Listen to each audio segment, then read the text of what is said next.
the Roadshow Podcast. And again, that doesn't even get into all the animals that die for crop agriculture. I mean, we're just ignoring that whole thing. Mm-hmm.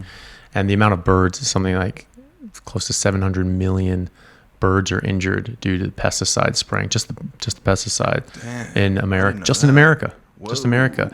And about 10% of those end up dying. It's very hard to estimate these things, but those are the estimates. So it's like 68 million birds die just from the spraying of the crops. And that doesn't account for all the stuff that gets washed off and gets into the water systems, into the groundwater, in the streams, and all the insects that are killed. So there's a quadrillion insects killed in America every year due to spraying of crops, right? And that's the base of the food chain. And so birds, 68 million birds are being killed. Over 600 million birds are being injured, and who knows what the ramifications are from that. Whether they're going to have low birth weight, they're going to have knock-on effects to the next generation. They're not going to be able to have a next generation. They're going to die later on. Yeah.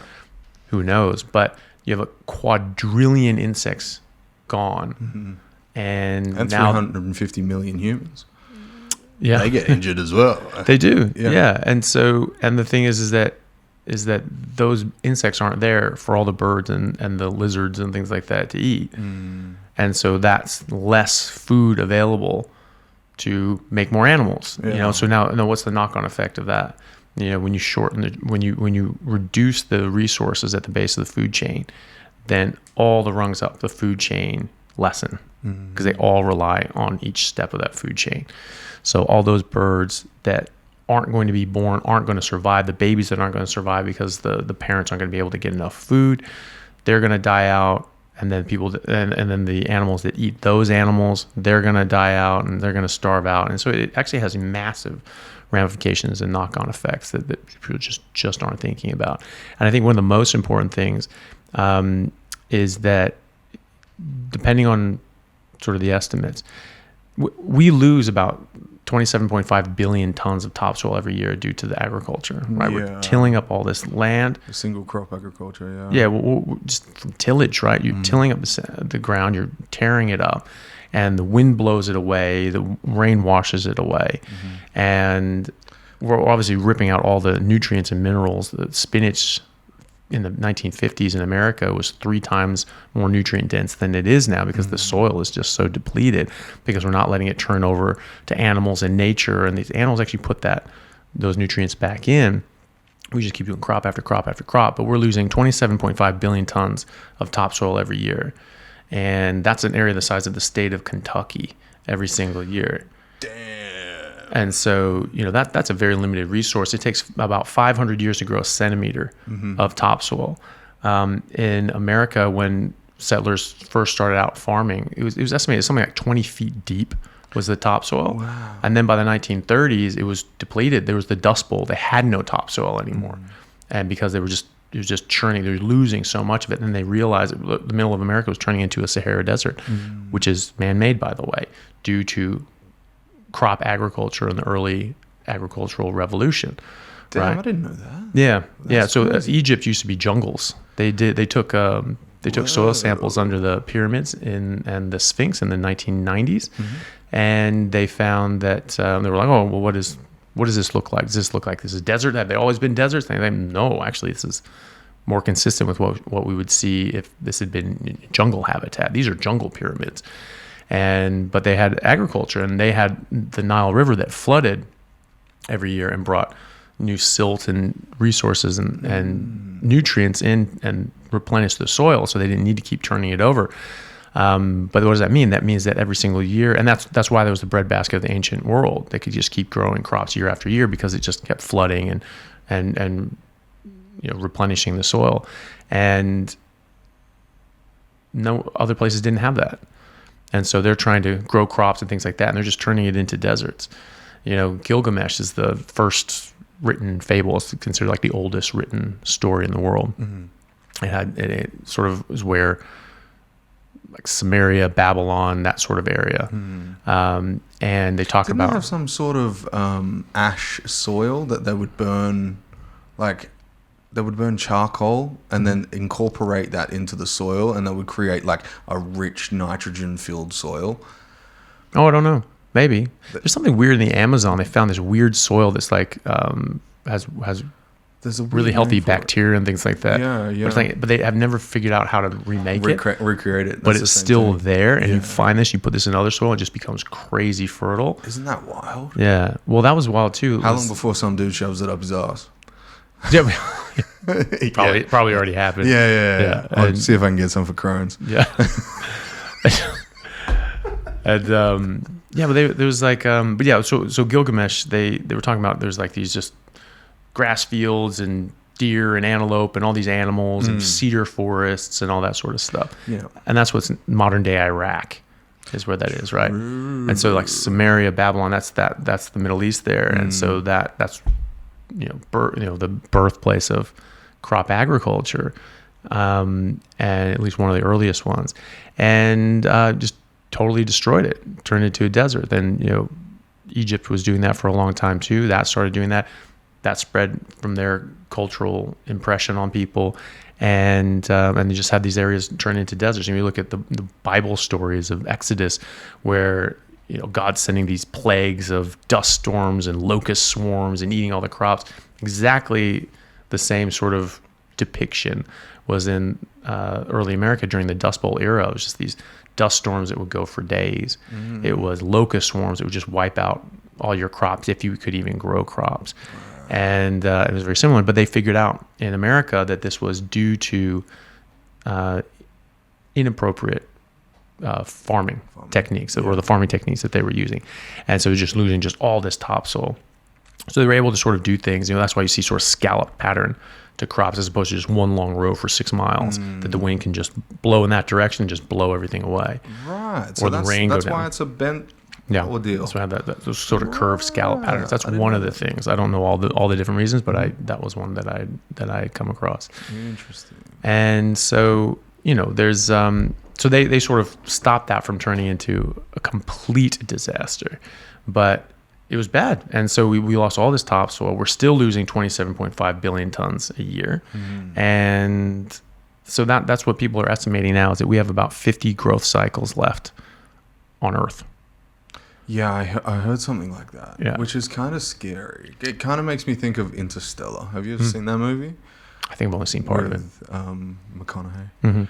It's just a dust bowl, like it was in the 30s. Like, it was crazy in that Yeah. movie, and that's where they're like, we need to send someone elsewhere, and you can see that happening if they don't like. There's some conjecture in the whole farming industry right now because of like what polyface farms are doing with Joel Salatin and whatnot. Like those micro farms, which aren't so micro anymore, that are doing rejuvenating agriculture. Holy shit. Like, if you share a pasture with like chickens and cows, well, then you get all this like minerals back into the soil through the soil of the animals. That dude is a genius, like an absolute genius, because all he did was, what did they do prior to planting one thing? Let's do that. Yeah. Yeah. Well, I mean, this is what we've been doing forever. I mean, it's in the Bible. You have a field, you have a crop for a certain number of years, and then like on the seventh year, I think it was, you just let it go, and you just don't grow anything, and you let animals and everything like that go back on it, and then the next year you come back to it. Right? What is that doing? Crop rotation. You have like this crop and that crop and this. You have clover for nitrogen fixation and all these other sorts of things that help regenerate the soil. Now they're just dump a bunch of petrochemicals in there, and we can just go year after year after year, crop after crop. So it's not very far-sighted, and yeah. So that's the idea: is we have about 50 growth cycles left, doing things the way we're doing now. And so we're saying, oh, everyone go plant-based. And it's like, that's just going to shorten it up. We're going to have even less time. And then what? Everyone's plant-based and no one can grow anything. And there's going to be mass world wars and savagery and cannibalism and all sorts of crazy shit. You look back at the Holodomor famine and Holocaust in Ukraine. in the 1920s and 30s from under Stalin. Yeah, Lenin was dead by then. Nice guy, by the way. Yeah, lovely individual. Yeah. And Jesus, you know, someone in Seattle like bought a statue of Lenin from the USSR as it was getting torn down, and they were like, "Oh, save it and bring it to Seattle," and put it up in a place called Fremont in Seattle, and it's still there. Really? It's still there, and it's just like, so through all of the pulling down of all these statues of Columbus, everyone, they're like, Lenin's there. You know what? Let's leave this motherfucker up. Yeah, well, because it's the communists doing it, man. I'm sure they like that stuff. You know, I'm sure they want more statues of Lenin. Put one of Putin up. Fuck it. Let's go. Yeah, well, so let's get all the mass murderers up there. You know, sure. why Hitler, not? fuck it. Yeah. And so yeah, like in Holodomor in the Ukraine in the 1920s, they basically had, you know, Ukraine was considered the breadbasket of Europe. It was just very, very high producing in wheat and crops. And they just basically were taking it all away so they could take it to Moscow, they could take it to the cities. The whole point was, oh, we're here for the little people, not these, you know, these people living in cities. And that's all it did. It just served them. It was just different people in charge now. They just wanted a different aristocracy. They didn't want the royalty that was there. They wanted to become the royalty. And they were actually worse than the old royalty. And they were much harsher and much more vicious and nasty and brutal because they had absolute control at that point. The royalty, the monarchs, at least had some semblance of relationship with the people, whereas in communism is, oh, this is the people, and so you have just no say because this is the will of the people. Anything I do as a dictator is the will of the people, and this is the people doing this, and all that sort of nonsense. But it's just, you're just trading one dictator for another, or creating a dictator in the land of freedom, which is what they're trying to do in Australia and the US and the rest of the world. Did you see the Tucker Carlson Putin podcast? I haven't, no. Dude. Yeah. What the fuck? No. Yeah, that's fucked up. Because you kind of like, that makes sense. But you're also like, fuck this guy. Yeah. You sort of have to. I mean, the guy was like an ex-KGB agent. You know, he's obviously done some really brutal, effed up things. He's aware of it too. Yeah. He's like super honest about it, which is like even more chilling. Yeah, it's scary because you're like, wait, so who's lying to us? Yeah. You know what I'm saying? Like, it could be like that had the potential to go really, really bad, but it didn't. It kind of went really well, and you're like sitting there after it like, oh no, who do you trust now? You know, like, it's difficult, man. It's difficult for sure. But anyway, the famine side of things, we saw this in Ukraine when they just taking all the wheat out, and you weren't allowed to go. Like if you went back at night and picked up like the pieces of grain and wheat and things like that, they were just on the ground. You did it by dark and just collected this stuff. You could be thrown in a hard labor camp for 25 years. Whoa. Yeah. And or if you saved like one little grain here and there just so you could feed your kids, like you would face 25 years imprisonment or execution, you know. And so there was mass famines and starvations. About 6 million people died during that time in the Ukraine over a period of years, and they turned to cannibalism because they had no other recourse. Yeah, and they were eating their kids and stuff. They were eating their kids, and so they were killing and eating their kids.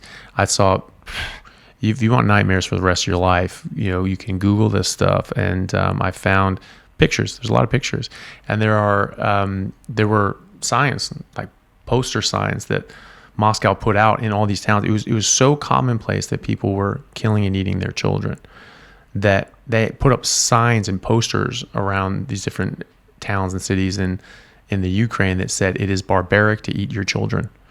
You know, and it's just like the fact you have to say that, it means this is enough of a problem. And you know, they're spending money on posters to say that. How would you feed them? And then maybe that'll you know, undercut the problem. But I saw a picture of these two just dead-eyed people. I mean, their just souls were black. I mean, you just have these dead, hard stone eyes, you know, dark eyes in the picture, and they just steely fucking look, and the pieces of their chopped up children were on a table, and they were selling pieces of their children to people for food. Oh, Yeah. that's fucked up. Yeah. Yeah. It was really fucked up. There's cannibalism currently in North Korea. You know? Oh, is there? Oh, because of the famines there? Mm-hmm. There will be like sense. children that will be partially eaten by rats, and then they'll take the rest of the body and boil it. Jesus. Well, they've got nothing, dude. They've got nothing. And you're like, if you can't tell whose kid it is or who it is, or because the rats have eaten the face off, you're like, well, what else have we got? Eat the rats. You can get bubonic plague. You can get all sorts of typhoid, all that type of shit. It's just fucking wild. There's a theory out right now that North Korea is the body parts manufacturer for the oligarchs of China. Wow. Oh. Jesus. That's scary. Yeah. Well, there was a story I saw years ago that they were selling. Well, they had all these. That's the thing. All these political prisoners and gulags and concentration camps that were in the USSR and Nazi Germany and things like that. They were in China at the same time, and they've never shut down. Mm-hmm. They're still there. I mean, about the Uyghur Muslims and things like that. They were just eradicating 1.5 million people and imprisoning them for political purposes, and this made international news, and nothing happened. Like I thought we weren't going to accept that anymore. Mm-hmm. We weren't going to accept those sorts of atrocities anymore. Oh, but it's China, so we don't want to mess up trade relations. Yeah, trade relations with Hitler. I mean, well, of course not. Well, this is worse, right? Because they've been doing it for far longer to far more people, and they're still doing it, right? The Germans aren't doing it as far as I know, and so the China doing this now is pretty insane. I assume it's easier to dismiss when it's under ruling of a dictator, and that's like their ongoing theme of action against their own people. Well, that was what all the communist leaders have done, is just deny, and so if you keep putting out lies and you keep repeating them, eventually they become the truth. And so the USSR, they always were saying about how they had the best standard of living, everyone was so happy, everything was great, and you go there and it's misery. And but the story they told the rest of the world was very different. And so the communist apologists in the intellectual caste in Europe and elsewhere, and America as well, they were saying, no, this is so great, this is so wonderful, this is just here it's just terrible and evil, and hey ho ho, Western Civ has got to go. And then the Gulag Archipelago came out and showed exactly what was going on in the inside, and confirmed everybody's worst fears about what was happening, and sort of the moral standing of all these communist sympathizers were just shot. And then when Stalin died, and they started basically admitting all the atrocities that Stalin committed, and there's but it's different now. It's different now. Yeah. But Stalin did all this stuff that really shook things up. But China's still doing it now, and you just deny. But like, we have evidence of this stuff. And there was a story that came out years ago that suggested that there was human bodies being sold as pork in some of the markets in China. Oh my God! And the thought was that this was from political prisoners. They were just like, look, we don't have space for these people anymore. We just need to get rid of them. So who knows? I mean, obviously that got, that just sort of disappeared almost as soon as it came out. But that doesn't surprise me. There were some things about the political prisoners as well being churned up for organs as well. We had family friends, like my brother's sort of high school college girlfriend. She was from Korea, and it must have been North Korea, because they were saying how they had to escape Korea, and she grew up eating rats and things like that. That was all they could eat. That was the only thing they could find, was like they had to catch rats and eat them, and until they escaped and came to America. Damn. The only way to escape is through China, though, which is fucking wild. Like, well, you can escape to South Korea, but I think the border's so hard since like 2005 when they had like an overthrow. I think it was when Kim Jong-un or something. Yeah. Wait, is it Kim Jong-il? Yeah. Yeah, he passed away, and then they just hammered down. And then I think it was the uncle that was about to take over, and then Un had him killed or something. Yeah, the handkerchief video. You seen that? It's like, I think so. Yeah. They played it was like a TV prank, and he was standing in the airport, and somebody like went up to him with like cyanide in a handkerchief, and then like put it around his mouth, and they were like giggling on the television, and he just drops and dies, and you're like, oh shit, dude. Jesus. Yeah, that's nasty. It's wild, dude. Yeah. Yeah. It's the place of power, though, bro. It's the place of power. Yeah, well, that's the thing, you know. I mean, it's just like, and that's who people are defending and saying, yeah, we want to go to that system. You know, that seems good. Yeah, that's a great idea. Communism, yes. Let's have a you know, a despotic monarchy set up from what? I mean, you know, I mean, like the monarchies came up, you know, from some historical reason. They were the chiefs and the leaders, and their little tribe grew and grew and grew and became a kingdom, and they took over other things. At least there's some sort of semblance of history there. This is just a bid for power, and they're just trying to do it through say, oh, equity and equality and freedom. This is real freedom. Basically, taking away your freedom, that's real freedom. That's gaslighting, dude. It's gaslighting. It's exactly gaslighting. Well, it's, you know, it's that's a hormonal female just trying to throw some shit at you. It's the same old play. It is. You know, it'll always be people just trying to get into power, get into control. They're not trying to help people. You know, the American Revolution was one of the few, if not the only, example of a war being won between two powers, and then the winning power giving up power. You know, George Washington had his men and his officers and everyone. He was beloved by his army. They asked him to be king. They offered him a kingdom, right? An empire, really. And he said to them, "It's like, do you really think that I fought against George III to become George the First? Like, no, we're doing this. No, we're actually going to do this. We're actually going to have a free country where people decide their own fate." And that's, I mean, it's just one bright spot in history. There's a couple others, like the Republic of Rome, a couple of the democracies in Athens and elsewhere in Greece. But the founding fathers knew well that democracies don't work. It's a republic that we have, and that's what Ben Franklin said. You know, when they were deciding on what system of governance to have, and they all voted and decided. Ben Franklin was coming out, and a lady asked him and said, "Sir, what sort of government do we have?" And he looked at her and he said, "A republic, if you can keep it." And that's the thing. That's the trick. Can we keep it? Right now, it's on shaky ground. Democracies always fail. They always end up in despotism because you have people just voting for their own whims at all times. There's no filter, and so it's just the whims of the day. And you need separations and some controls and things like that, and so they always get out of control, and then someone enters the power vacuum, and it always becomes a tyranny, always. And so they lasted 70 years or so, 120 years, and then it's back into a tyranny, and then you try it again. But there were dozens, if not over 100 different constitutional democracies throughout ancient Greece, and they all failed.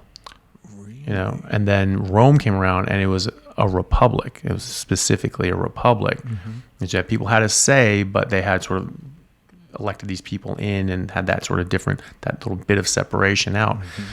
And that became, decadent, corrupt, and then that turned into an empire as well with Caesar, Julius Caesar, becoming emperor, and then they killed him because they wanted to keep it a republic, and then they kept it an empire that was just them in charge, and so they fought over that, which is a bit stupid, but that's where we're at. So we had this other little bright spot in human history where we had people actually controlling their own lives and their own fates, and it's not perfect. Obviously, slavery was a big blemish on that because there were people that weren't allowed to do that. But in 7 out of the 13 states, they were. Black people have always had the vote in Boston. Always. Really? They've never not had the vote in Damn, Boston. I didn't know that. Yeah. And so there were 7 free states, and there were others that had slavery, and the 7 free states were like, hey, this applies to everyone. Jefferson even said this means, in the Declaration of Independence, it's like, all men are created equal, blah blah blah. Not blah blah blah. It was a brilliant document, but it goes on with it. Yeah. Yada yada yada. We're going to war. Yeah. And but no, he said it's like we have to get rid of slavery. He was a slave owner. He wasn't saying, "Oh, I want to keep my slaves." He was saying, "No, we need to get rid of our slaves because all men are created equal." But he didn't, did he? So the thing was, is there were legal precedents. There were legal. This is the thing that people don't always know, is that if you wanted to free your slaves, it was actually quite difficult. You had to prove that they weren't going to be a burden on themselves or the society. Right, because if they were brought up as a slave, they wouldn't really know how to live. Well, if they didn't have, if you chuck someone out on the street, the argument was that it was actually morally superior to have slaves than employ people, because you're saying, well, you just give this guy money. It works in your yard, and you give him money, and then he goes home. He could just spend it on alcohol. He can spend it on booze, and his children and his wife are starving at home. They don't have clothes or shoes. We feed our slaves, we feed our workers, we feed their families, we raise their kids, we make sure they have shoes, we make sure they have food, all that stuff. It's like, you guys are nasty, how dare you? And so that was like the legal pushback. That was an actual argument for decades. Whoa. And so the thing is that you had to argue in court that this person could take care of himself. They had a profession, they had a skill, they could support themselves, they had money that they saved up. Slaves could go out and work for other people, and they get part of that money. The slave owner would get a cut of it, but they would get some of it as well. And so they could save up and buy their freedom, right? And so that happened. And then they would buy other people's freedoms and all that sort of stuff. That's a wild concept, to buy your freedom. But the thing was that was the way the world worked throughout antiquity. This wasn't invented in the Americas. Isn't that kind of what life is still for every single human? Like work until you've got enough to either launch something for yourself that you can make passive income on, or structure yourself inside of something that you'll have freedom with the amount of income that you can attain. Except now we're just slaves to the state. Yes. Instead of to the man. So for 150 years of American history, there was no income tax, no federal income tax. Really? So just like tariffs and different sorts of things like that. But it was estimated that you would have to work 6 days of the year to pay all your taxes, local, state, and federal. Fuck, that'd be alright. Yeah. Jesus. And now it's, 40% income tax, right? So you're paying that right off the top, and you're paying 10% sales tax on everything else you spend. So that's another 10% of your now only 60% that you have.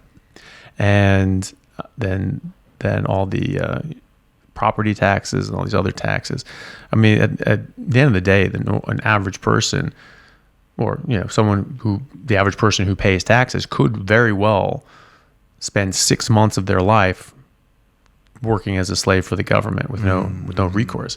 Yeah, people don't think of it like that, right? Because that's what it is. If they're taking 40% of your year, that's a lot of fucking time, man. And then all the other taxes that are built on, that's just income tax. Yeah, that's just one so structure. It could be 50%, 60%, 70%. As soon as the income tax was put in, it was for World War I. They wanted to get some sort of measure that they could raise money quickly to build up a national army to fight a world war, if God forbid that ever happened again.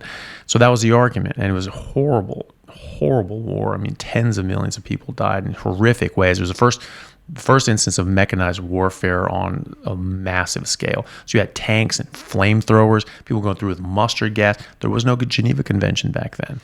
People could do, this is why there's a Geneva Convention, because there were just atrocities. So you had people going through in these, big, padded gear and armor, things like that, going through the trenches, blasting flamethrowers down these trenches and just burning people alive and things like that.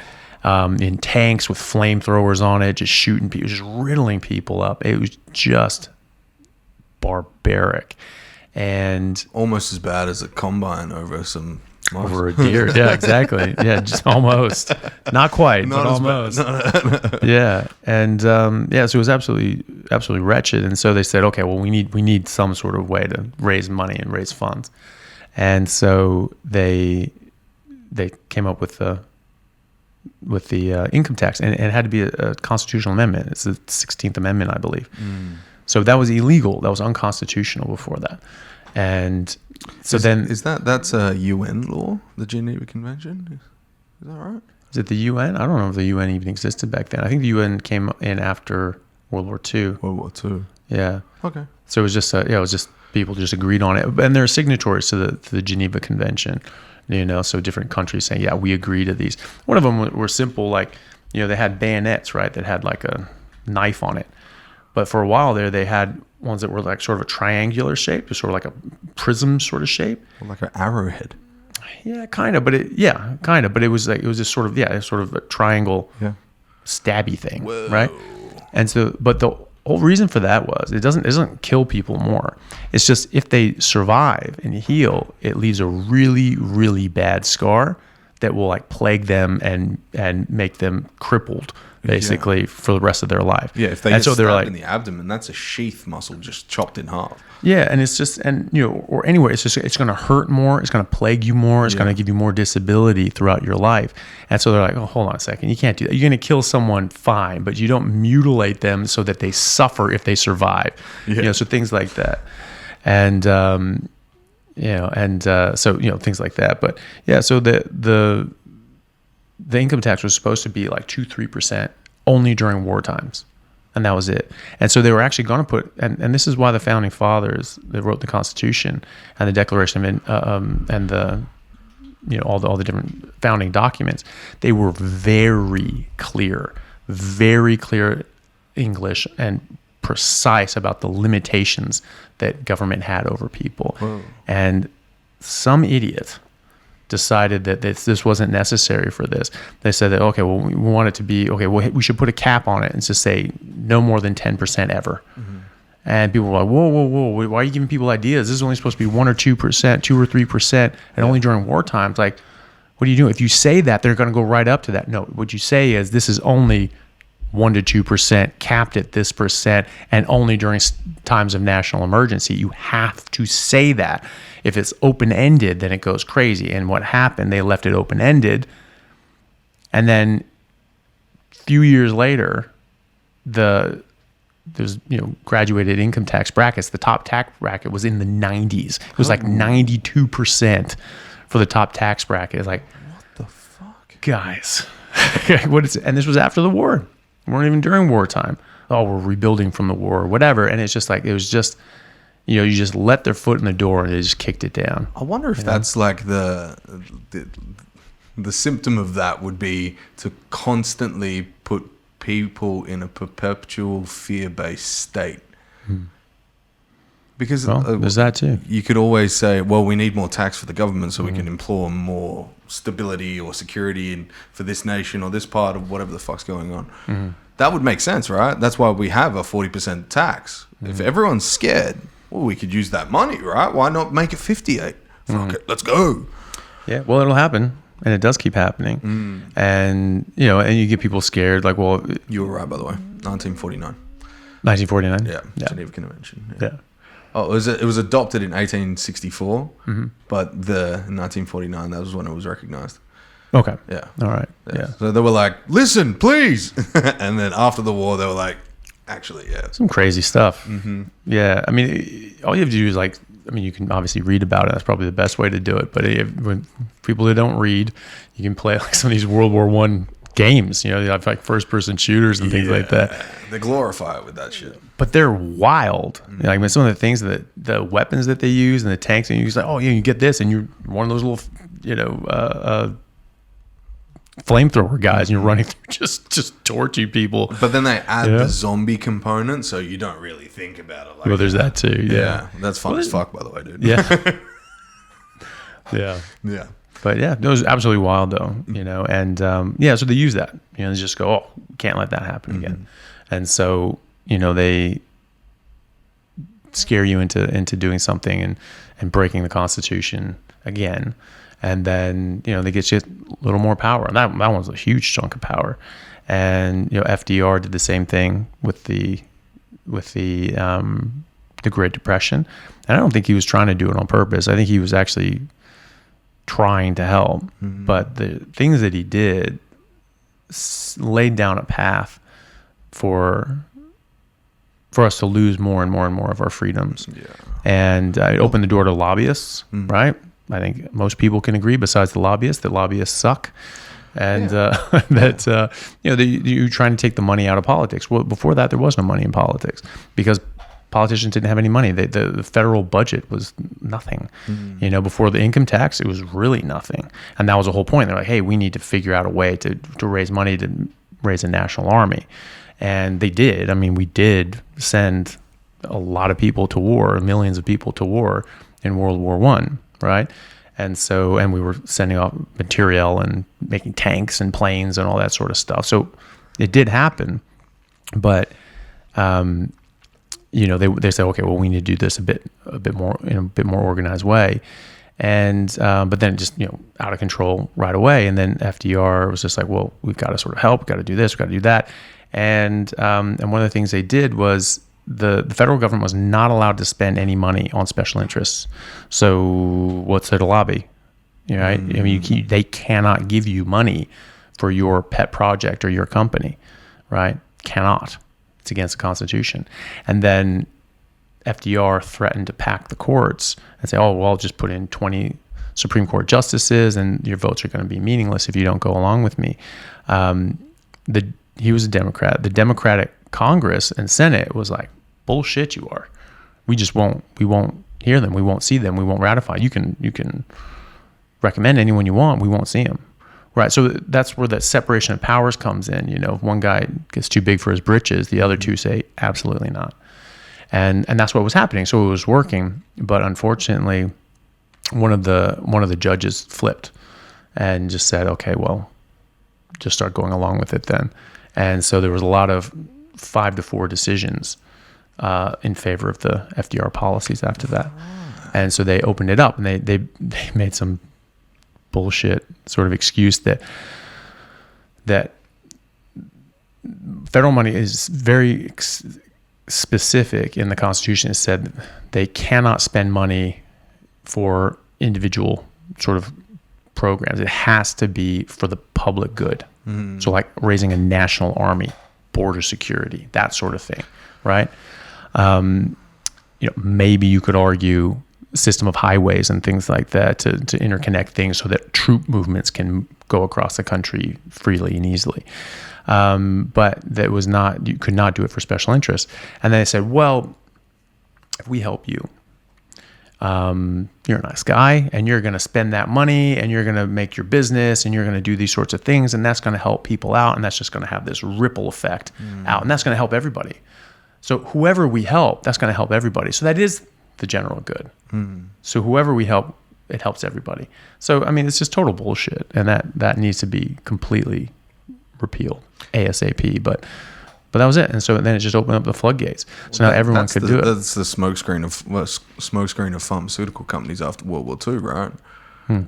You know how like they didn't really have pharmaceutical companies up until they acquired them through Hitler's testing and really? Warsaw and whatnot. Yeah. So like Bayer and things like that.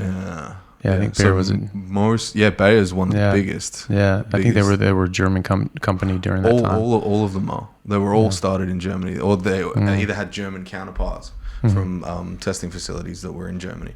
And Mercedes made the furnaces that burned all the Jews. Yeah, so they would say like Hugo Boss made the uniforms. Fanta. Fanta? The soda? Yeah. Really? Fanta was created by Nazi Germany because Coca-Cola stopped sending them Coca-Cola. Really? Yeah. No shit. It's crazy. I never did like Fanta. I knew it tasted like oppression. Yeah.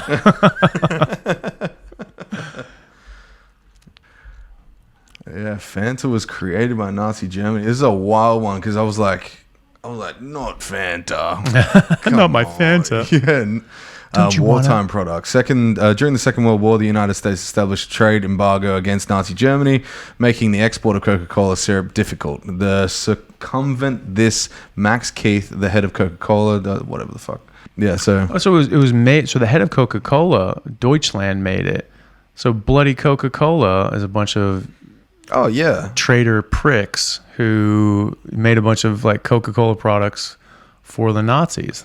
You know, I hate Coca-Cola Chanel even more now. Oh yeah. You know Coco Chanel, the fashion company, the nice lady. She used to suck Nazi dick like no other French lady ever. Jesus. She was off the chain. She was a Nazi sympathizer, and she didn't want to die. So what happened? She got a mouthful of Nazi smoke every day. But it got her through, and then she established in America, and a lot of those companies like Hugo Boss, what's the circle one? Gucci. They're dressing the Nazis. Wild. There's a lot of sick-minded fucks at the head of a lot of companies, even to this day. There's a guy.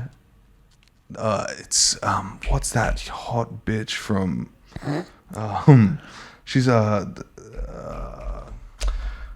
googling this because I will fuck it up. She was in like a bunch of Adam Sandler movies. It's the Gucci owner, his wife.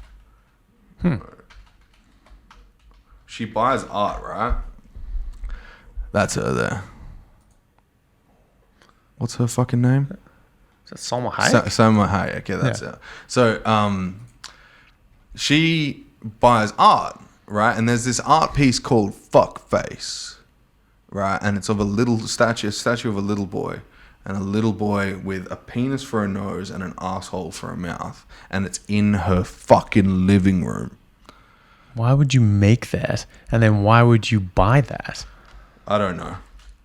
But it makes me think that there's something going on with the elites. So, like, what the fuck? That's disgusting. It's fucked up, right? That's like the most fucked up thing that you could own. And there's more of these. Oh, there's like a lot of. It's a whole series. Yeah. What a bunch of disgusting motherfuckers. Yeah, and these things go for child fuckers, I should say. I'd be happier if they were fucking mothers. Well, you think about it, like Gucci acquired Balenciaga, right? And then Balenciaga came out with that crazy line of child photos, and it had like a bunch of bondage on teddy bears and shit. All that shit. And you're like, what are they trying to get done here? Like, yeah. So the whole sexual expression thing, and everyone can be anything and do anything and all that sort of stuff. It opens the door to that, and pedophilia is just another sexual predilection, and that is what they are saying, and they're trying to get themselves inserted in the LGBTQ constellation of acronyms, right? And I think they wanted M, which I can only assume stands for monster, and but what is it, like mature love or something just disgusting? But like, they're actually saying this now. Well, this is just how I feel. This is just who I am. I mean, you get to be a dolphin. Like, why can't I be a 7-year-old who gets to fuck other 7-year-olds? Because it's fucking sick, and I catch you doing it around my kids or my family. Like, bad things are going to happen to you. Or actually really good things for society. Oh, for society. Yeah. Make me feel good too. Oh God. Yeah. I don't think there's some heroes out there. There was this guy in prison. He's already serving life sentences, and it's like basically any like child molester comes in, he just like beats him to death. Yeah. I heard about that guy. I want to talk to him eventually on a podcast. No, I really do. I want to give him a big pat on the back and give him like a bottle of bourbon or something. Yeah. Just be like, enjoy that motherfucker. Yeah. Since I last talked to you, I actually had a pedophile hunter on the podcast. Really? Yeah. Good for Yeah. He's just won the Australasian Championship. He's a boxer. Yeah, he went to jail for smashing the fuck out of pedophiles. Legend, right? Good for him, shout out Matt Floyd. He's got a fight in Brisbane. I think it was yesterday. I hope he won it. No shit. Yeah, that's badass. Mm-hmm. So pedophile hunter is in like what? How does it? It's all on the podcast. I'm allowed to tell you. So he would lure certain dudes in certain ways into parks or whatnot, right, and just have at them. So like to catch a predator, but instead of like getting the cops involved, just beat the shit out of them. Beat the fuck out of them. Yeah. Yeah. As they say, not all heroes wear capes. Exactly. You know? Exactly. Some will tell you what they do on a podcast. It's a brilliant podcast as well. Yeah, I'll check it out. He came from like the orphanage system and stuff like that. So he saw it all. So he has like an ingrained like revenge for these cunts. Good. Sorry for the language. Yeah. But that's the thing, man. I mean, the whole stuff with Jeffrey Epstein and Stephen Hawking. Yeah, well, that's weird. What the fucking fuck? Did he know? Did anyone go bleep blah bleep? Hey, just letting you know, these are underage girls. Well, I mean, I don't know if he did he do anything with them, or was it his just carer there? that pushed him there? Like, but I mean, that's the thing. I mean, the guy can't move. He hasn't moved in decades. Yeah. So it's just like, was he involved in that side of things? I don't know. But I think is that we need to know. Yeah. Because there's enough there that needs to be in the open light of day. All that stuff with Giselle Maxlane, like her trial, that should have been the trial of the century. That should have been just publicized everywhere. We should have been seeing that for a while. It was open and shut in a matter of weeks, and no one saw a damn thing. I don't know how. Actually, before I move on, the funniest fucking thing I heard about the Stephen Hawking thing was at least Jeffrey Epstein's island was wheelchair accessible. Well, at least now we know. Yeah. It's very inclusive. It's fucking stupid. Jesus. Yeah, like I wanted to talk to you about. I had a slight interaction with a dude who's I'm not going to call him out or anything. He's an okay human. I just think he's lost in his mind. You might know the fellow named Layne Norton. Oh, God. Oh, my goodness. What the hell is that dude on? He's on his own ass. I mean, that's the thing. I don't think he really gives two shits about humanity. I don't think he gives a shit about anybody but himself. He's there to self-aggrandize and promote his own product and sell his own product. I don't think he cares what works or not as long as it works for him. I mean, some of the things, I mean, he's one of those people that clearly has self-esteem issues and is trying to overcome some childhood trauma where he didn't feel good enough and got teased and bullied and things like that. And now that he's a big boy, he's gonna lash out and fight everyone. And being bullied and beaten up on by all the cool kids. Now he thinks that he's one of the cool kids. That's what you do as a cool kid is yell and scream at people and be an asshole. And so it's like, no, that's what kids do. That's not what grown ass adults do. Yeah, I had an online interaction with him, and he basically I said your name because I had you on the podcast and we talked about like the carnivore diet and how relevant it is to health. And he basically just like instantaneously went, show me the studies.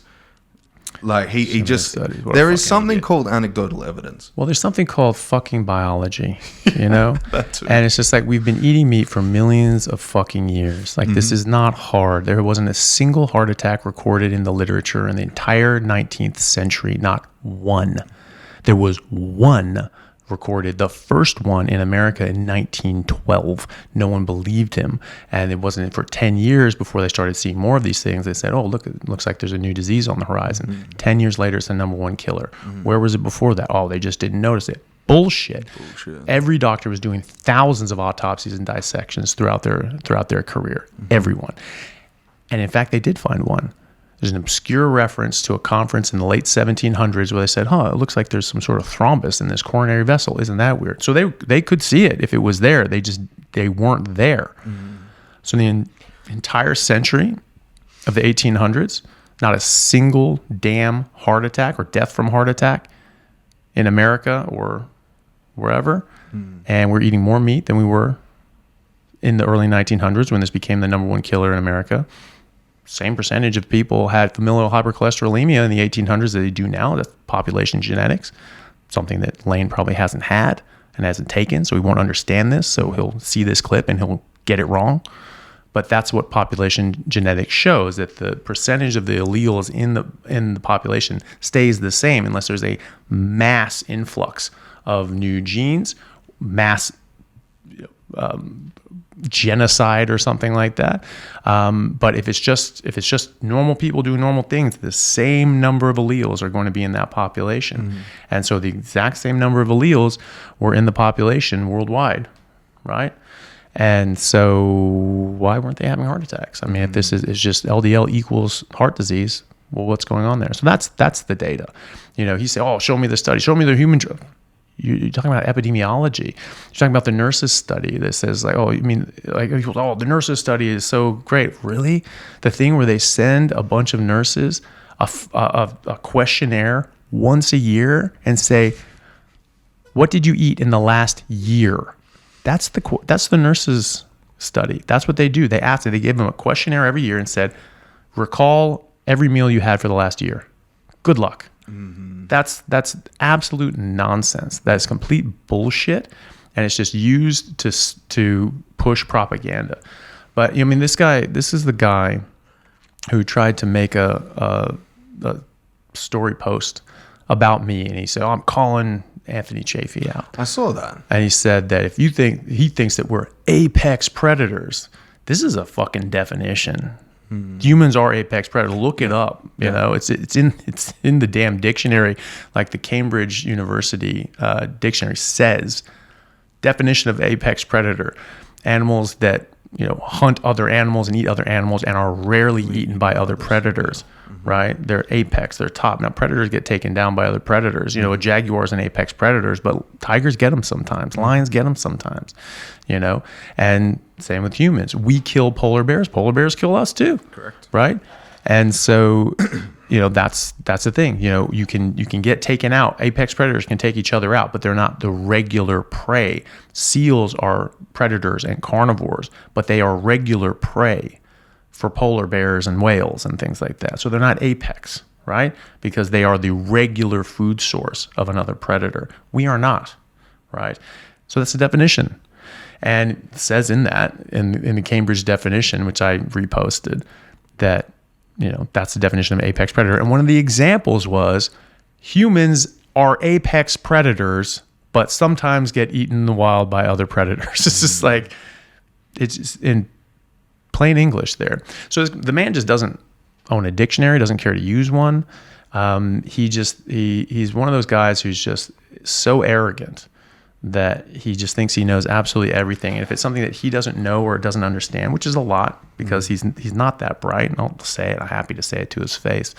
There's a lot of citations of studies where it's just he's using certain studies to confirm his beliefs. And cherry picks. And just tries to yell people down. That's the one thing that I dislike about his content is he will go after people with notoriety and that actually makes sense, and then push like a conundrum of people onto a certain post that he posts online where it would be like talking a certain study down, talking a certain piece of content down, just to get a one-up by saying, well, if you look at the background information on this expletive study from 19 whatever, and it just kind of choreographs like nonsensical bullshit behind what you guys are trying to actually put out, like, which is to optimize human health.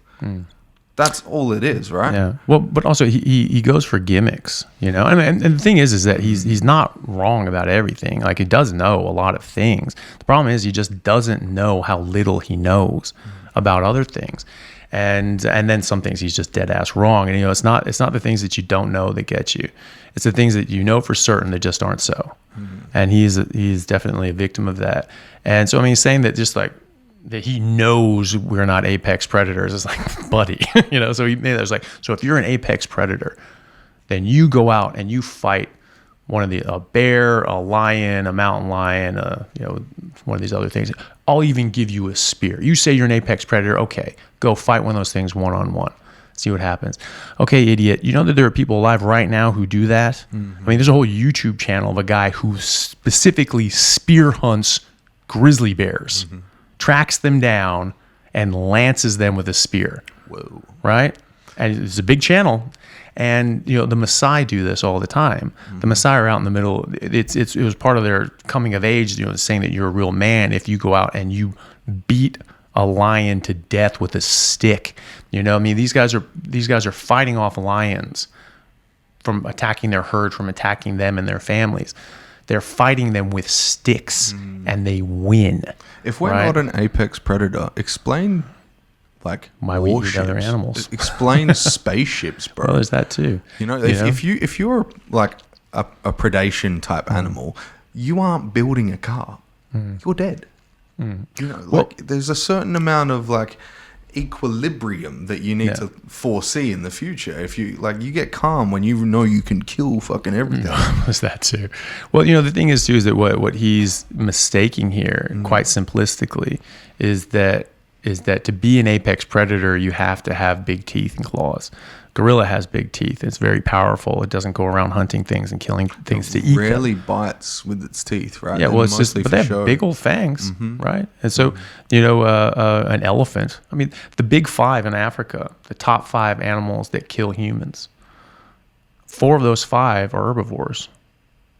They're just very protective. So you got elephants, they run Cape buffaloes, hippos, which are super aggressive, hyper aggressive, and Cape buffaloes, elephants, hippos. What was the other one? The alligators. Rhinos. Oh yeah, no. Rhinos, and then like 6 of them. and then lions. Lions is the 5th one. That's the only predator. Obviously, they're a major one, right? Big, powerful animal. And yet people fight them off with sticks all the time, and they have forever. I mean, think about how dominant we were as predators. We had the Roman games. We were taking just there used to be lions in Europe and Asia. They are not there anymore. Really? Yeah, they were well, think of the Nemean lion, you know, with Heracles in Greece. That was in Greece. That was Europe, right? And so, you know, no, there were lions there.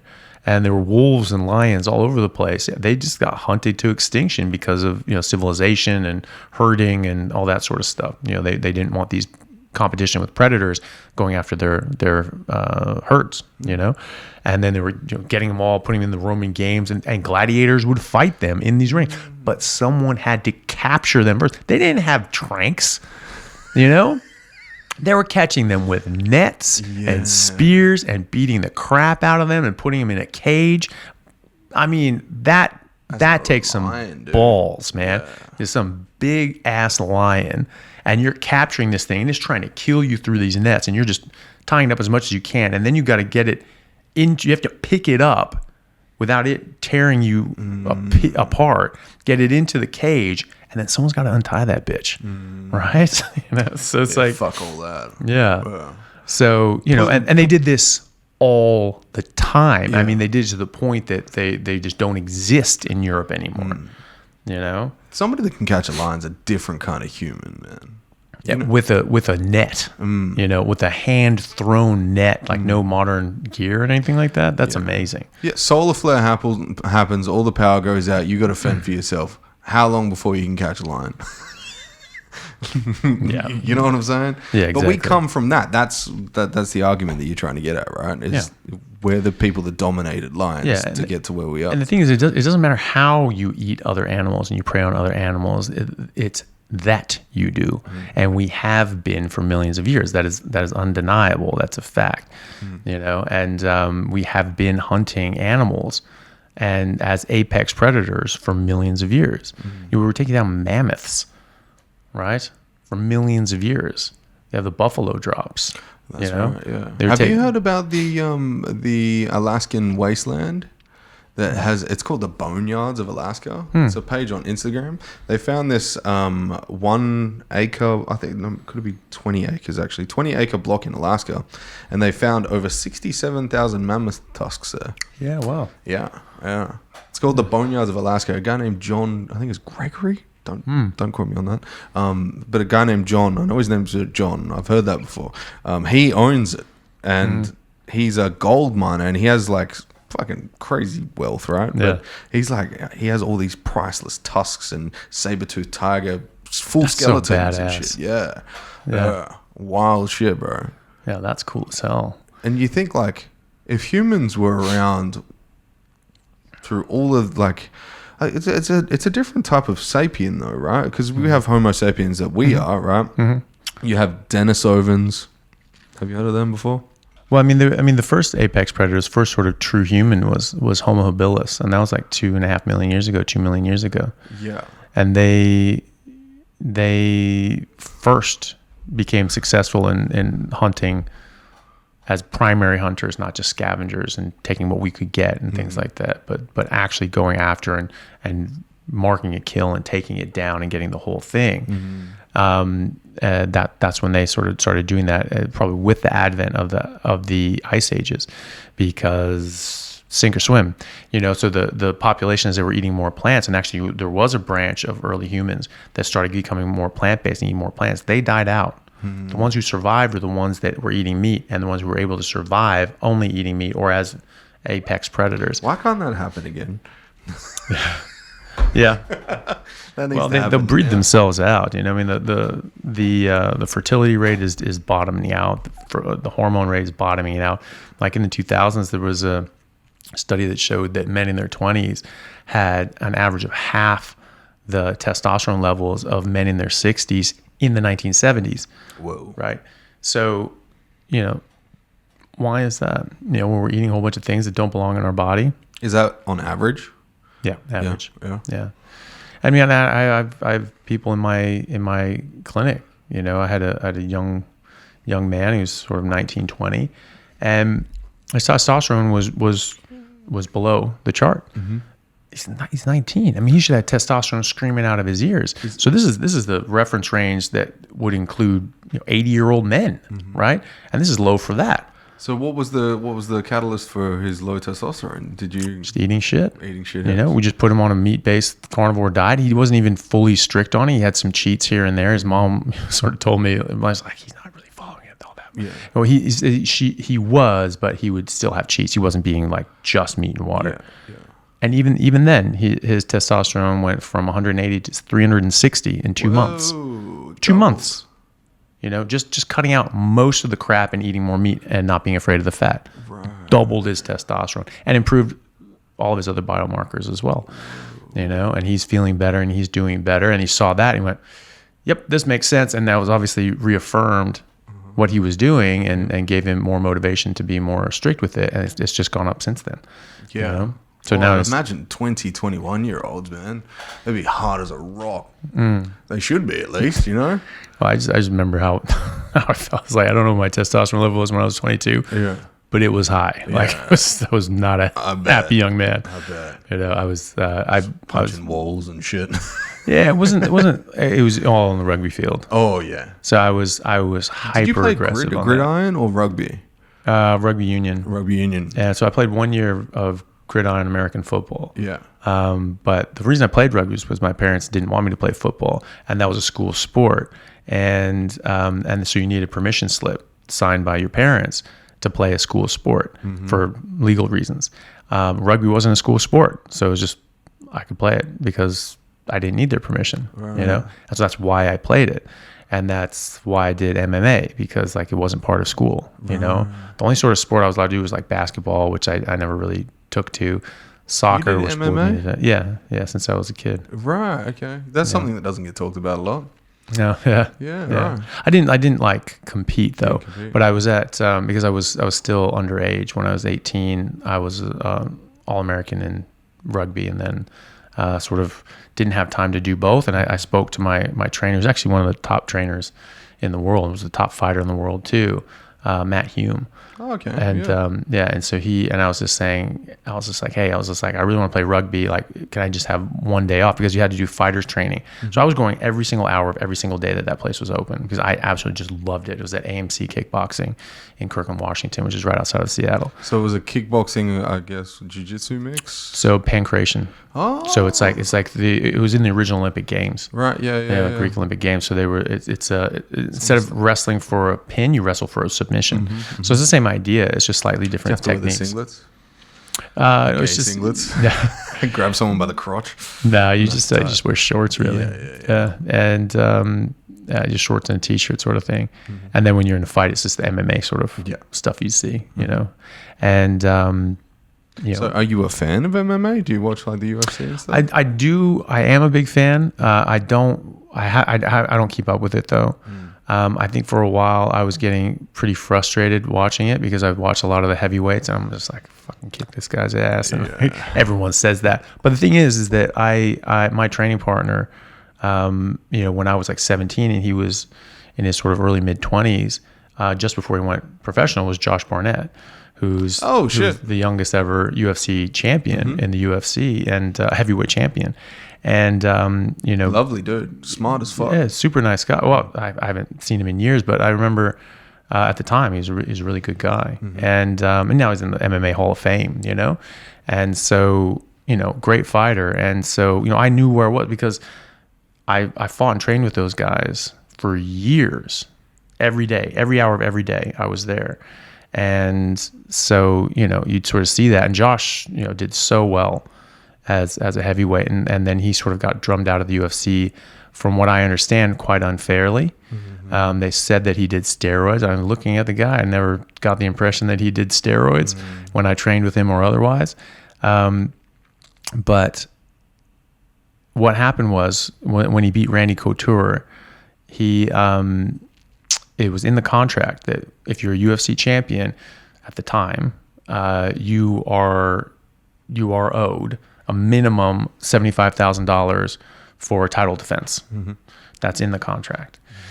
And so they said, okay, hey, we've got your first title of defense. It's going to be in 3 months against this guy. He's like, great, sounds good. And they're like, and we're going to pay you $25,000. And he's like, no, you're not.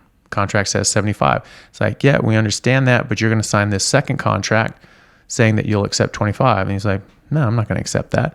The next day, Josh Barnett tests positive for steroids and is banned from the UFC. Whoa. Yeah. So I wonder who that was propagated by. Definitely not Dana. That must have been. Yeah, I don't know. I mean, that might have been just before Dana took over, or maybe just after. Right. I don't know. I don't know when Dana took over, or if that was part of it. But it was. We're talking like 1998, right? It was after that. It was in the early 2000s. Early 2000s? Yeah. So, yeah. Last time I saw Josh in person was sort of 2000, 2001. I randomly ran into him in Seattle. Awesome. And it was just, I was like, oh, hey, Josh, like, what's going on? We're hanging out, shooting the shit for a little bit. And then I was just like, oh, are you still fighting at AMC? He's like, yeah. I'm like, 24-2, and I'm like, oh shit, holy fuck! It's like Jesus, and so he's just killing it. But like, John Jones is here right now in Perth. Oh yeah, yeah. What's he doing here? I have no idea. Just like lives here? No, he doesn't live here. He's doing some sort of campaign going around Australia and teaching MMA, and I think he was at Kick-Ass MMA gym. A couple days ago. Nice. This is weird. It's weird. Well, yeah. I mean, that was the thing. I love MMA. I love watching it, but it would just sort of frustrate me because I wanted to do it. I wanted to be back in there because I loved it. I just loved it. And but because I was playing rugby and I just didn't have time with it because like I was saying, there's a sort of rule that you had to make every single fighter training. Now there were other trainings. So the fighters training was from 7 to 10 p.m. on Tuesday, Wednesday, Thursday. And then the other days it would go from like 4 p.m. to 7 p.m. It'd be all these other classes. I would go to every single class every single day. Damn. Every day, every week. And so I was just like, listen, can I just miss the Thursday fighters training? Like I'll go to all the classes before that. I just have to leave at 6 so I can go to get rugby practice. I need to make one rugby practice a week so that I can play on games on the weekend because I really want to do both. And Matt was really cool about it, but he said that he's just like, look, we only just made the rule that you can't miss more than 2 fighters training in a 6-month period in order to be eligible to fight out of AMC.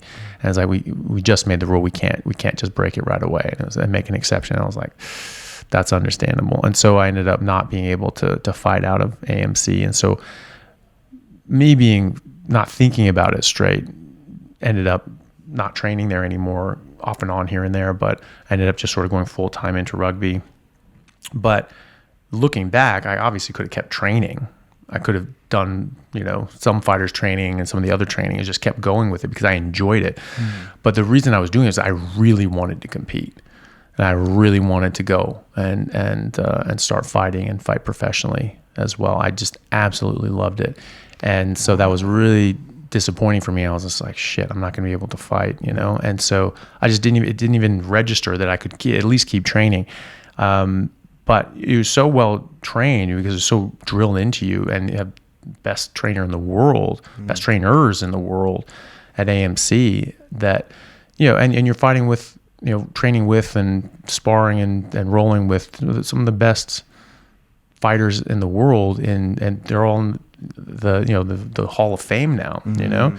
And you know, so it was great, and it was a great experience, and that stuck with me and saved my life on more than one occasion on the rugby field, because it was lawless back then. You know, it was just absolutely lawless. Like people played rugby just so they could get away with assaulting people. I swear to God, some of these people. There was a team in Seattle. Yeah, there was a team in Seattle called Tacoma, and they were just hooligans, man. I mean, they just got out there just to start fights, and like, they were bad, man. They were just really bad. So you just got in fights all the time. And I was, you know, 17, skinny whip of a kid. You know, you had grown ass men going like, oh, well, this is the guy I'm going to mess with. And so I would get, you know, grown ass men like attacking me on the field like every game, and it was just, instincts would just take over, and I just, you know, it would end pretty quickly. Roundhouse kick him in the head. Well, it's generally just one punch. They just throw a punch at me and just duck under and sock them, and they just split their forehead open and be on the ground going like, oh, what the hell happened? And the first fight I got into was actually a high school match, and there was this big dude. He was like a Samoan guy. There's a lot of Islanders in Seattle, so played rugby against them. Yeah, a lot of them there, and a lot of them played rugby, which is great. I love playing against the Polynesian guys because they are intense. It's like hitting a brick wall. Yeah, well, a brick wall is trying to kill you. You know, you know. So this is the thing, is like they play so intense, and it's just like, you know, it's always at 11. You know, so if you beat them, if they're coming out, you're going head to head, and you smash them, and you tackle them, or you knock them over and get through them, like, you know, you beat them at their best. You know, there's no pussyfooting around with those guys. You know, they are out for blood. Like, you're just trying to absolutely take your head off. And so it's just gut check time, and you just got to put it out there. And so, you know, and when you do that and you win, like, it's an actual sense of accomplishment. You know, you're not going out and beating up on people that were defenseless. Like, these guys were really, you know, really going after it. And, you know, you win it. So I really liked that. But this one guy... how did you scoot away with no CTE? I don't know if I did. Really? You know? I certainly have lost... Yeah, I mean, it definitely took the edge off. I mean, I remember in my second season, I started thinking, I was just like, yeah, sort of the edge of my intellect and memory is sort of being dulled. Wait, so yours was better than it is now? Way better. What the fuck? I had a near photographic memory before then, yeah. Holy shit. Like, it did not work for my mom to, like, argue with me, because she was just like, it's like, oh, I never said that. I was like, yes, you did. You were standing in the kitchen. It was this day at this time. You were wearing this dress. You were cooking eggs. You know, you said this, and I said this, and you said this, and I said this. And she's, you know, and yeah. So definitely saw it. Yeah. And yeah. So I definitely noticed that. I've definitely got a lot of concussions, and you know, not generally from fights though. Thankfully, one I did. Well, the one Samoan guy fought, like that was the first one. It didn't even come to like blows. Like, I was in the bottom of a ruck. All of a sudden, just punching me in the side of the face, and I was just like, no. It's just like, got up, sucked up him, and he's like trying to punch me and hit me and things like that. But I was clinched up on him, so I grabbed him around the head, and I just started kneeing the living shit out of his stomach, and just doing that. And the thing about knees is you don't feel them at the time, especially when you have all this adrenaline. It encroaches. Yeah, and like, but it penetrates just through to your organs, you know. And so the ref breaks it up. He's probably still pissing through a tube. You know?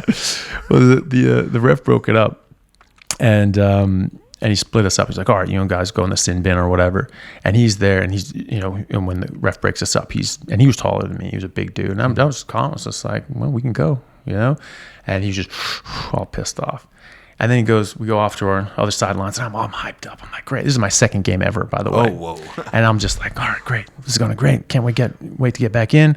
And some people were talking to me. Oh, are you okay? I'm like, yeah, fine, whatever. And I sort of look over at the back end zone. He's doubled over, and he's just on his knees. I was like, where's he at? I was like, oh, is that him? What's going on? There's people around him. Talk to him. The trainer there. I'm like, oh, that's weird. I wonder what happened. Did he get hit by a truck on the way there? He comes over, and the ref puts it down. Like, okay, are we gonna have a problem? And I'm looking at him. Yeah, fine. And he just wouldn't even look me in the eye. He's like, yep, it's not a problem. Really? Yeah, because it had messed him up so bad. He was just like, no more of that, please. Yeah. Probably couldn't finish the game, right? I don't know if he did. I think he did, but he was not doing well for that. He needed that time to rest anyway.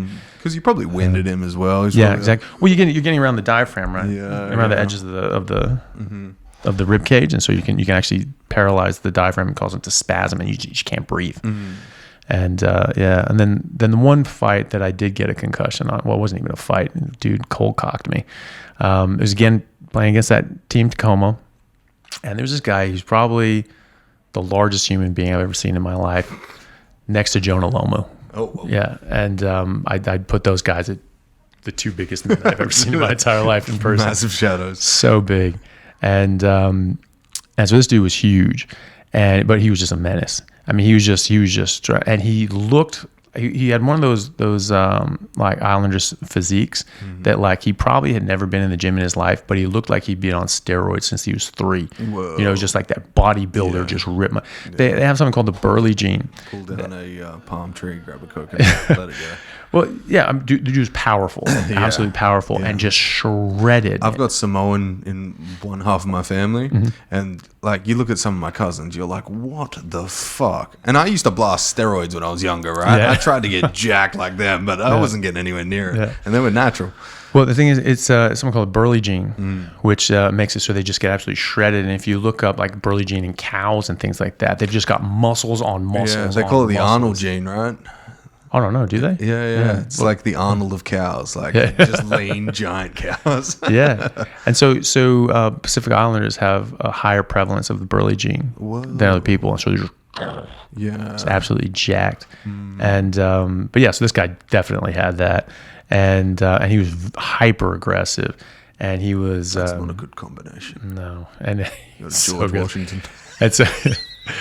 And so he's punching people, kicking people, stomping people on the ground, just being just a lunatic on the field. I mean, you get away with it because the thing is, the refs were scared of him too, because the refs, like if they penalize them too much, like sometimes they get attacked. The refs would get attacked. Yeah. I've seen it. I've seen refs get knocked out, usually by the people at Tacoma. I saw that twice actually by Tacoma people twice, and so. This time, he was going after everybody, and I was at the bottom of a ruck again, and he's like trying to kick me and knee me and do all sort of stuff, and I'm like, shit, and I'm like trying to work my way up. He's trying to rain down punch. I'm grabbing his legs and just sort of working my way up, and he's just trying to pound me and whatever. And I just clinch him in like this, and then like just shove him off me and jump back, and he's trying to swing wildly and things like that, but misses, and he's just there, and he is beside himself. He's just enraged. He's like, you want to fight? You want to fight? And I'm like, I'm 17 years old. Yeah. No, sorry. At that point I was 18. 18 years old. And he is just, and I was probably this frame 20 kilos lighter, Right. And I'm looking at this guy and I'm like, I wanted nothing to do with this, And, it's not like I sort of never wanted to fight, it's just like they're stupid in general. Yeah. And, and anybody can get hit and lucky or whatever and really get hurt from it. It's just like, it's stupid. And so you have to be very cautious going into any fight, even if you think you're going to win it, even if you know you're going to win it. You need to be very cautious going into these things, and especially with someone who is 5 times bigger than you and is like has like testosterone level of that of a bull shark, you know. And so he's just freaking out, and I was just like, and I didn't know what to say, but I was like, well, I guess if you can't play rugby, I guess that's what we got to do, you know? And so he's like, okay, after the game, we fight. I'm like, can't wait. All right. And so we're going next scrum. I was playing 8. He was playing 8. And so I think it was their ball, actually. And it sort of pops back, gets on our side. So I picked it up and went against the scrum, right? So you always pick left if you win the scrum, because the scrum half's on the other side. So I pick it up and go. All of a sudden, he's there. He's coming around. And I was just like, all right, well, here's the first big collision. I'm just getting ready to like power into him. And all of a sudden, it's just my world is pain. I can't see anything. It's all fuzzy. And I realize I'm on the ground. And I'm looking around. I was just like, what the hell's going on? Guy didn't even try to attack me. Just punched me dead in the face. Whoa. Just right in the right eye. Just smashed me. I found out later that I had like a cracked eye socket. Whoa. And just nailed me. And I was like, oh my God. I'm like trying to get the ball back and get it back and rucks over, all that sort of stuff. And I'm there. I'm like, oh my God, like what is going on? My head was pounding. My eye was killing me. And I just sort of decided, I was like, all right, I need to go off. You know, it's like, I'm actually injured, but I was like, but I'm not going to let that guy know he hurt me. And so like, I'm just going to keep going, until he comes off. And so I have to take him out. And because I wasn't going to let that slide. And, good move. And and so we were going, and like I was in a lot of pain, but then I saw my chance. He's there, he's in a ruck, he's trying to rip around, he's punching people, this, that, and the other. And I just, been doing kickboxing for a long time, and I just had the perfect angle. I just saw his head, just grabbed his head, boom, and just drove my hip and just everything, boom. It was the hardest knee I've ever thrown in my entire life. Whoa. Cracked him right in the forehead, and it was just like this. I mean, it hurt my knee. It like hit him so hard.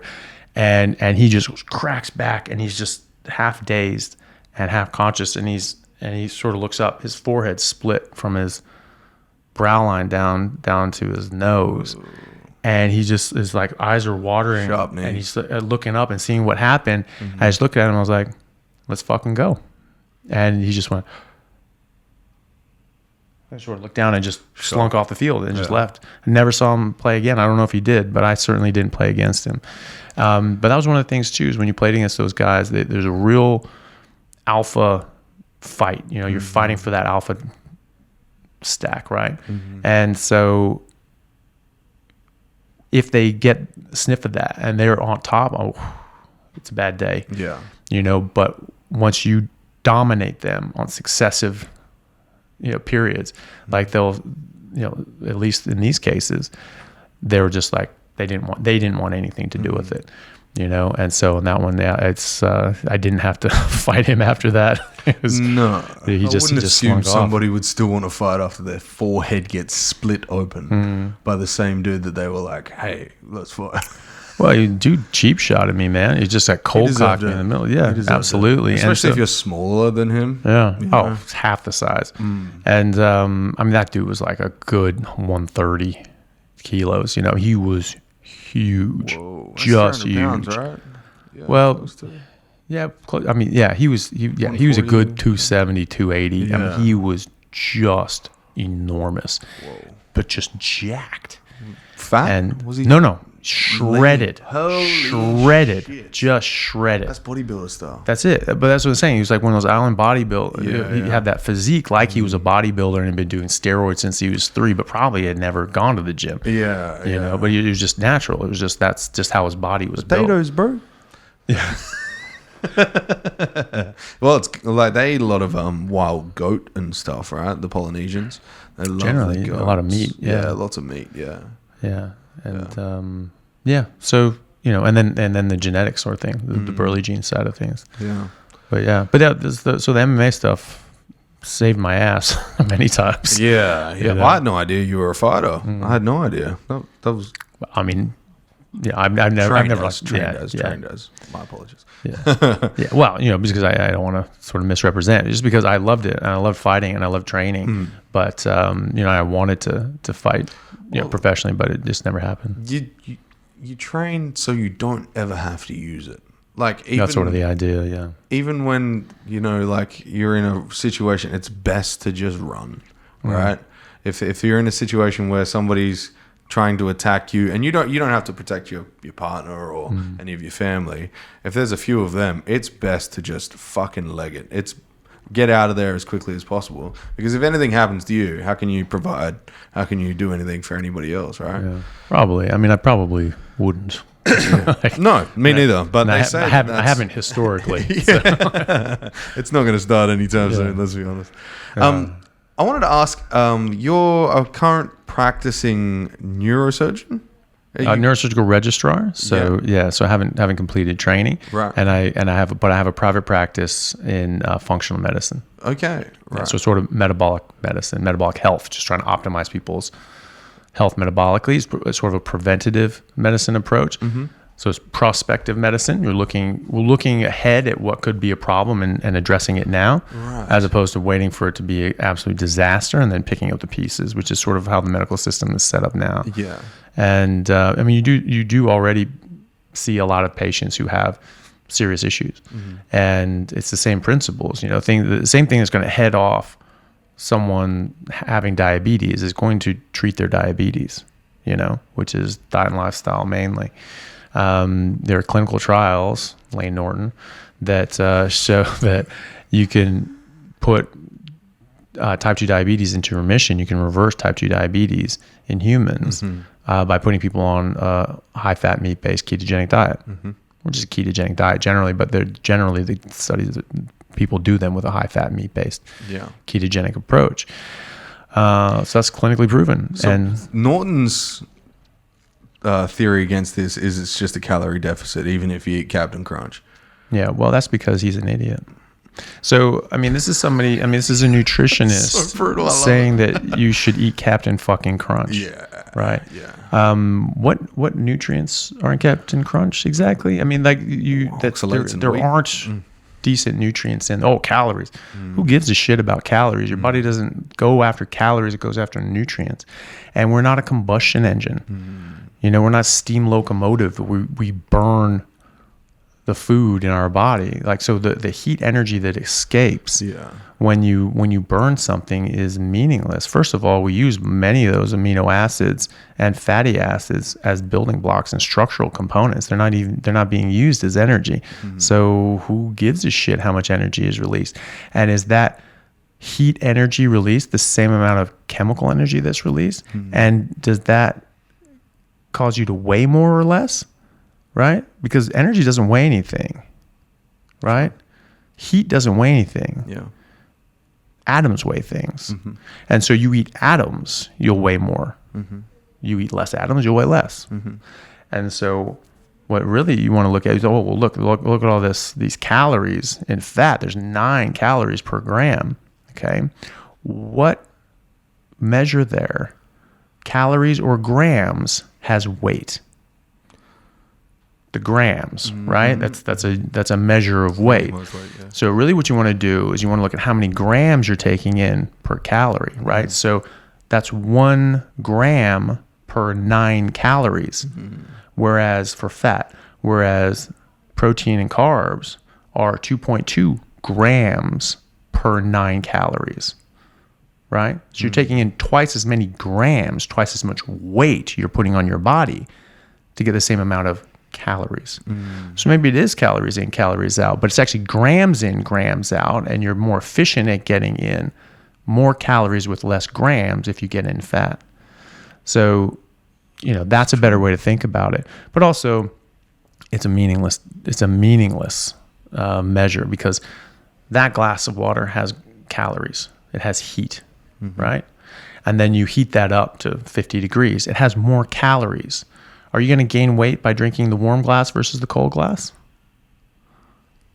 No, of course not. Right? It's like that's not what it is. It's just question. Exactly. Yeah. So, but that's what they're saying. Yeah. You're getting in more calories by drinking a warm glass of water. It has more calories in that glass, and you're getting more calories in your body. So calories is based off a thermogenic response to food. Yeah. Right. Okay. Yeah. I thought it was. That's what a calorie is. Yeah. Okay. Right. A calorie is the energy is heat energy that escapes when you burn something. Okay, right. So like wood has calories. You can burn it. You can eat wood too. You're not going to get any energy from that, right? Because it's bound up in ways that we can't access, right? Or you have amino acids that are used as building blocks that are used to make our own proteins and molecules and structural molecules, but also just every molecule that your DNA codes for, it's coding for a protein. It's coding for a series of amino acids that then fold and combine and make a protein. This is a molecule that goes and does work and does things, and it can be modified, but the base of it is a protein. And so you have all these little protein molecules running around your cells in your body, right? Because that's what your DNA makes. So all of your amino acids that you're taking in, they go to make that. Some are used as energy. The majority are used as building materials, and they have hormonal influences as well. So you just have different amino acids, you're going to get different hormonal reactions. You take in fats. A lot of fats are used for structural components too. Your body is made of cholesterol, largely. Every cell in your body has a lipid bilayer making up the cell membrane that encapsulates the cell. That bilipid layer is cholesterol, right? Every hormone in your body is synthesized from cholesterol. And isn't mitochondria, that comes from cholesterol as well, right? Mitochondria are basically cells within cells. So they were like sort of bacteria that then sort of came into like early cells, and they started producing a whole bunch of power and taking over and sort of helping the internal workings of the cell. And they sort of had a symbiotic relationship, and it was possible then to make much more complex forms of life and tissues and things like that, which is actually pretty amazing. But they're the powerhouses. They make energy, and so they're going to make ATP, which is the actual energy in your body. What do they call that? Adrenal triphosphate. Adenosine triphosphate. Yeah, close, man. Yeah, very close. You got the triphosphate, right? Yeah. And so you have that triple bond. The triphosphate, right? You pop one of those bonds that releases chemical energy. So that something else can have a chemical reaction, right? So you release that energy from that bond, and that bond is released to something else that can now make a bond, take that energy and use it as a bond, right? And then that gets released off. Creatine works, right? Inside of a muscle.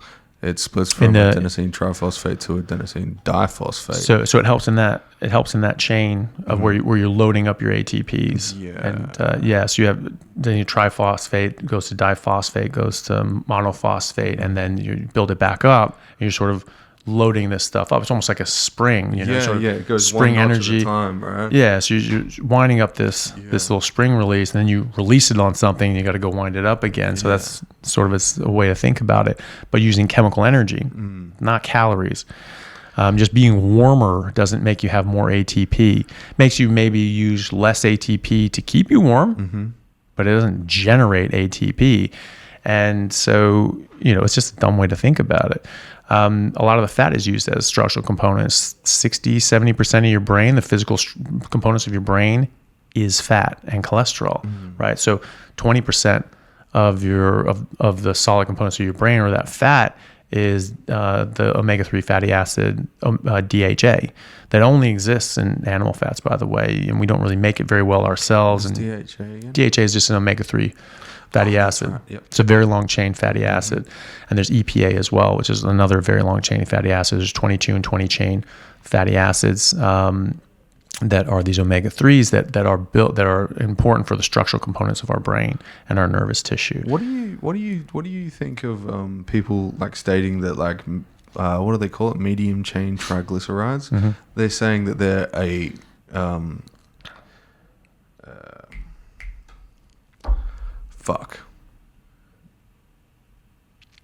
they're like a necessary fat. They're they're almost like as necessary as what you would say beef is. Yeah, or like DHA or something like that. Because that is an essential fatty acid. I'm not too sure. I don't. Coconut oil, right? Yeah, I mean, coconut oil is not essential. No. There are a lot of medium chain fatty acids in coconut oil. There's going to be medium chain fatty acids in beef fat though too. There may be some that are essential. I don't know all the essential fatty acids, but you already know that coconut oil isn't an essential fatty acid. You have to get coconut oil. You can't get this from meat because People have been alive in areas that did not have coconuts and did not even have other plants at all, or in an ice age in the Arctic Circle. I mean, if there's any fatty acids that are essential, and essential means that if you don't have it from your diet, that you'll die without it, right? Like B12, right? And so protein. There are and specific amino acids that we can't synthesize ourselves. So if we couldn't get everything that we need in the proportion that we need it, and that's important, from just eating meat and animal fat, Eskimos aren't here.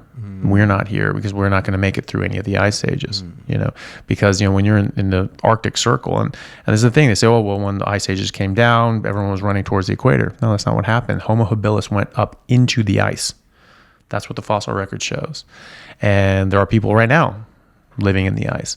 What were people eating when they crossed the land bridge from Asia to North America, right? During the last ice age. Yeah.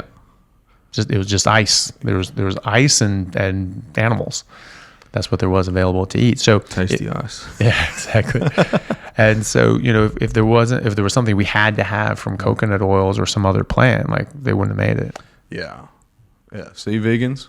Yeah. You're not always right. Well, a lot of people will say that, you can survive without meat. And then you state, like, what about vitamin B12? Like, the post that you put up from our last podcast about one single egg. Yeah. Right. So I've had like 3 pages now that have 5 million plus followers that have reposted that. I don't know if you're aware, but it's gone fucking batshit crazy. And so many people have like been commenting, it's not about the egg itself. That study or some bullshit like this it's about having iodine and B supplements. You could get these from vegetables, and you're like, what the fuck are you talking about? I mean, it's such a complete protein. One egg. It's a perfect protein, but it's a perfect protein. Perfect, right? Because it's complete and it has all the essentials, but it has it in the right proportion. Because again, you're making proteins, your DNA is synthesizing for proteins, and you need a series of amino acids. There's this coding for your DNA codes for a series of amino acids in a specific order, and so you need leucine and carnitine and taurine and this and this and this. You run out of leucine, it stops there. It can't keep synthesizing that protein. You can't synthesize any proteins past that last leucine. So even if you have an abundance of everything else, if you run out of leucine, you are not making any proteins. That's it, right? So you have to have it in proportion. So you need the right amount of these things. So it's a perfect protein. It's cruelty free, right? Because regardless, if there's no rooster around, it's an egg's abortion.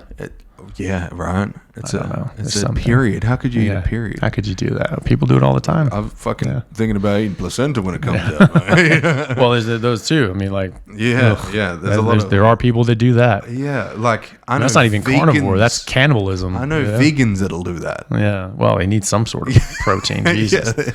Ration it. Yeah.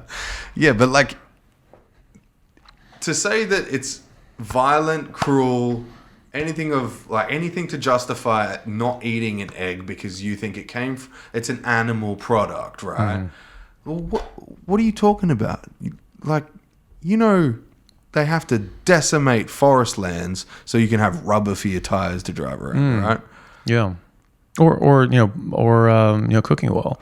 55% of Borneo's rainforests have been torn down for palm seed oil crops. Yeah. And so they killed all the orangutans and all the snakes and all the animals living there. Same as the Amazon. Yeah, they say, they're doing that for cattle land. No, they're doing that mostly for acai and soy. And but acai sounds cool. Yeah, well, it's a superfood, didn't you know? Yeah, and purple shit. Yeah, exactly. Yeah, well, purple's a nutrient now. You need to eat the rainbow. Yeah, right. Eat purple. Yeah, exactly. So you get enough. Have you had enough purple today? Yeah. It's almost like the eat the rainbow and LGBTQ are trying to like take over everything. Yeah, and conspiracy hat. Well, yeah, or just maybe they just want to be eaten. I don't know. Maybe that's their thing. What, the people? Yeah, well, just in other contexts, yeah. But that's the thing. Is just you can make any sort of you don't have to do that. You could synthesize B12. yeah, you could do a lot of dumb shit, but we're talking about what is optimal for human beings, you know, and the idea that you can just get all your nutrients just from taking supplements and all that stuff. That's not actually true, because we've only identified certain essential nutrients. We don't know of the others. It's just ignorance to think that we know every single essential nutrient that we have to have. I mean, first of all, people don't consider carnitine an essential nutrient because we make it, but only 70% of people make a sufficient amount.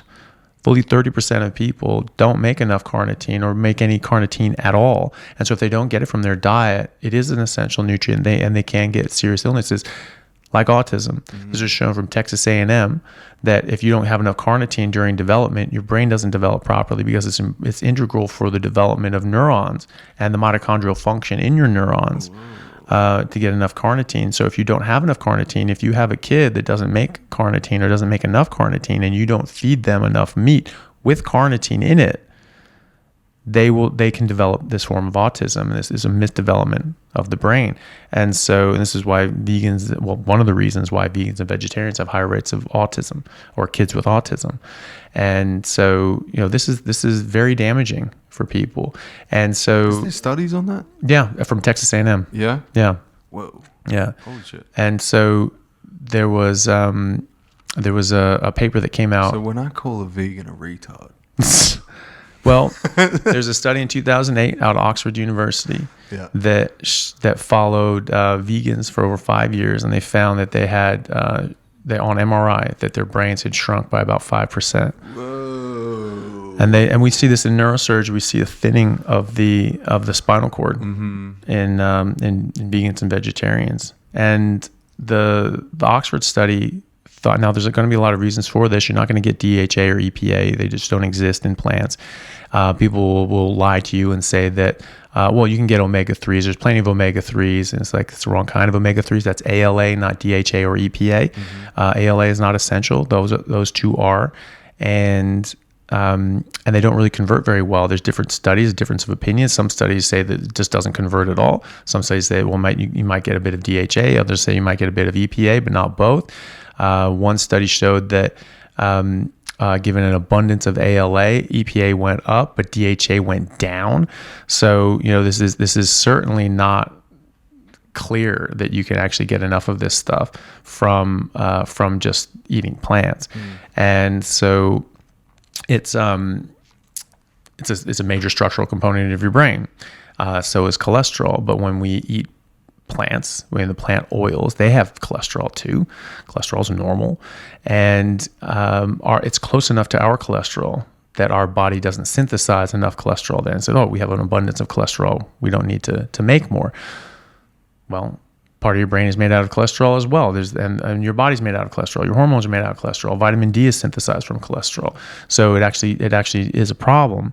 So there are a lot of reasons why the brain could be damaged by a malnourished, vegetarian, vegan diet. But the reason that the Oxford researchers thought was the main culprit was B12, which is, you just don't get this from plants. And you can supplement. Okay, but do you supplement enough of it? Yeah. And the problem is that our reference ranges now are so skewed because everyone is so malnourished and their hormones are so poor that those reference ranges are getting lower and lower and lower, because the reference ranges are not the reference range for optimal health in your age bracket. Just over the average, right? It's the average for the community. So the first few thousand people that come into the lab, that is the reference range, and every now and then they do it again. But it's not that they take a sample size of healthy people. It's just the people that come in to get blood tests. Yeah. Right? And that's why every single lab in every single city, different companies will have different reference ranges. It's right here in Perth. If you go to Western Diagnostics versus CliniPath or CliniLab, they all have different reference ranges. Whoa. It's Perth, right? But that's why, because they had a different reference range for sample size. Do you have a reference of what is, in your opinion, what is a standard reference for testosterone? Testosterone in Australian numbers is because you have to go by age, right? So what What we say is like, if you want to shoot for, would be someone who's 25, who doesn't have any medical issues. That's it. It's not really a high bar. But if you have someone who's 25, male that's 25 and is just not sick, the range for testosterone you typically see would be 600 to 900. Okay, right. Whereas the reference range. Why is it so little? Like that's not a broad range. Like I know in like the USDS. The broader the range, the probably the less accurate it is, right? So if you have something that's like, it's like the minimum is 10, and this is 10 times that, it's just like, well, that's a bit weird. So so this is a good level, and 1/10 of this is also a good level. It's like, okay, you have to sort of wonder about that. But the testosterone range, at least for some of the labs we use, is 260 to like 750. So there's a big range, so it's like, okay, you have this is a good number, and 1/3 is also a good number. It's like, oof, okay.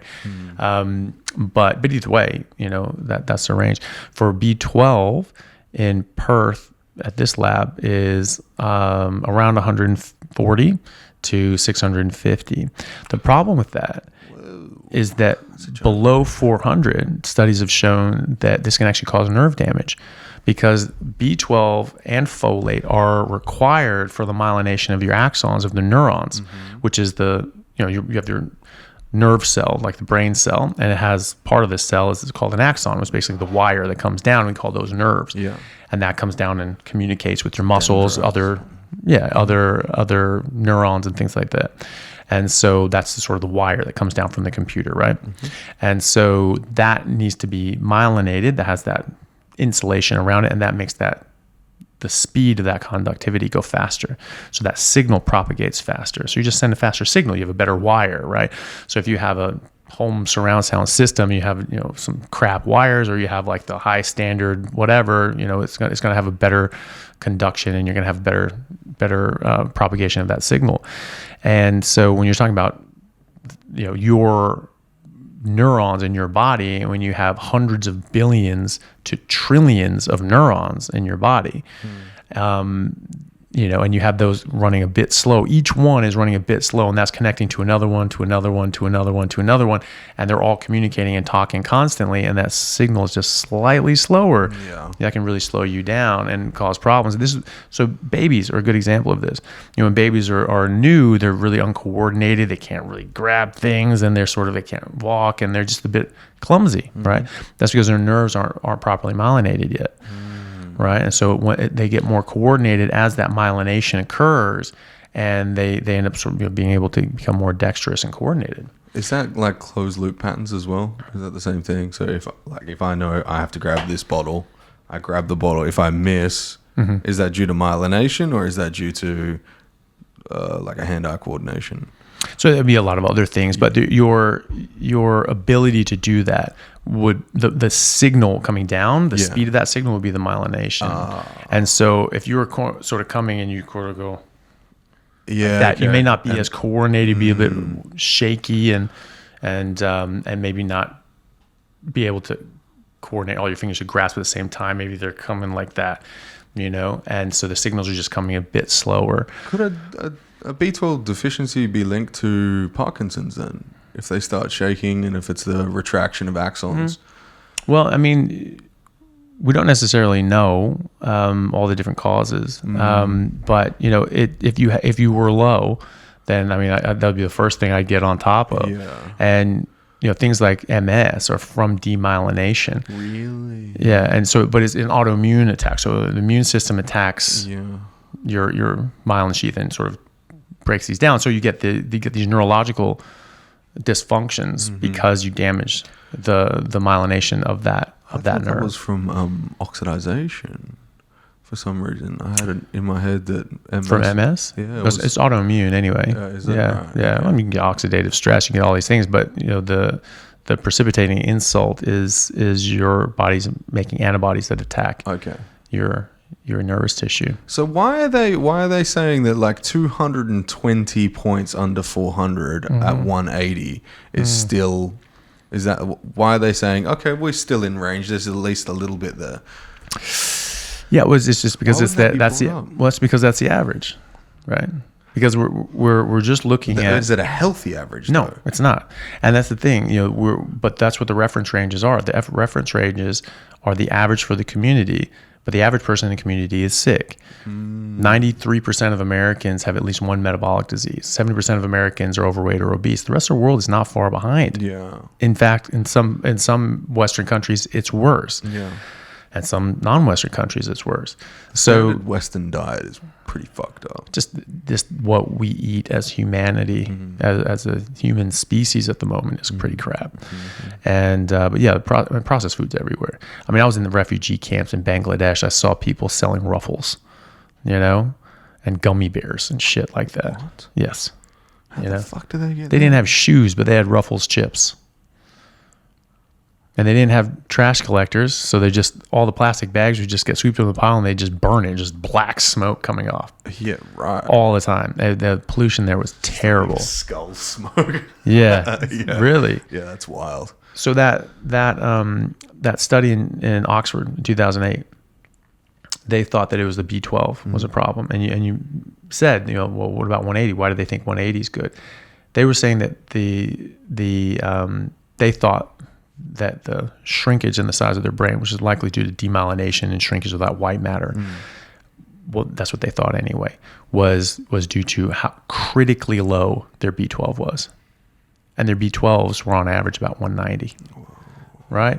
And so that's in the normal range for Australia right now, right? And that's just because everyone's critically low on B12. So you have these vegans that say, oh, well, you just supplement with B12. Oh, I got my B12 checked. It's fine. Well, what was it, 200, 300? Yeah, right in the middle of the range.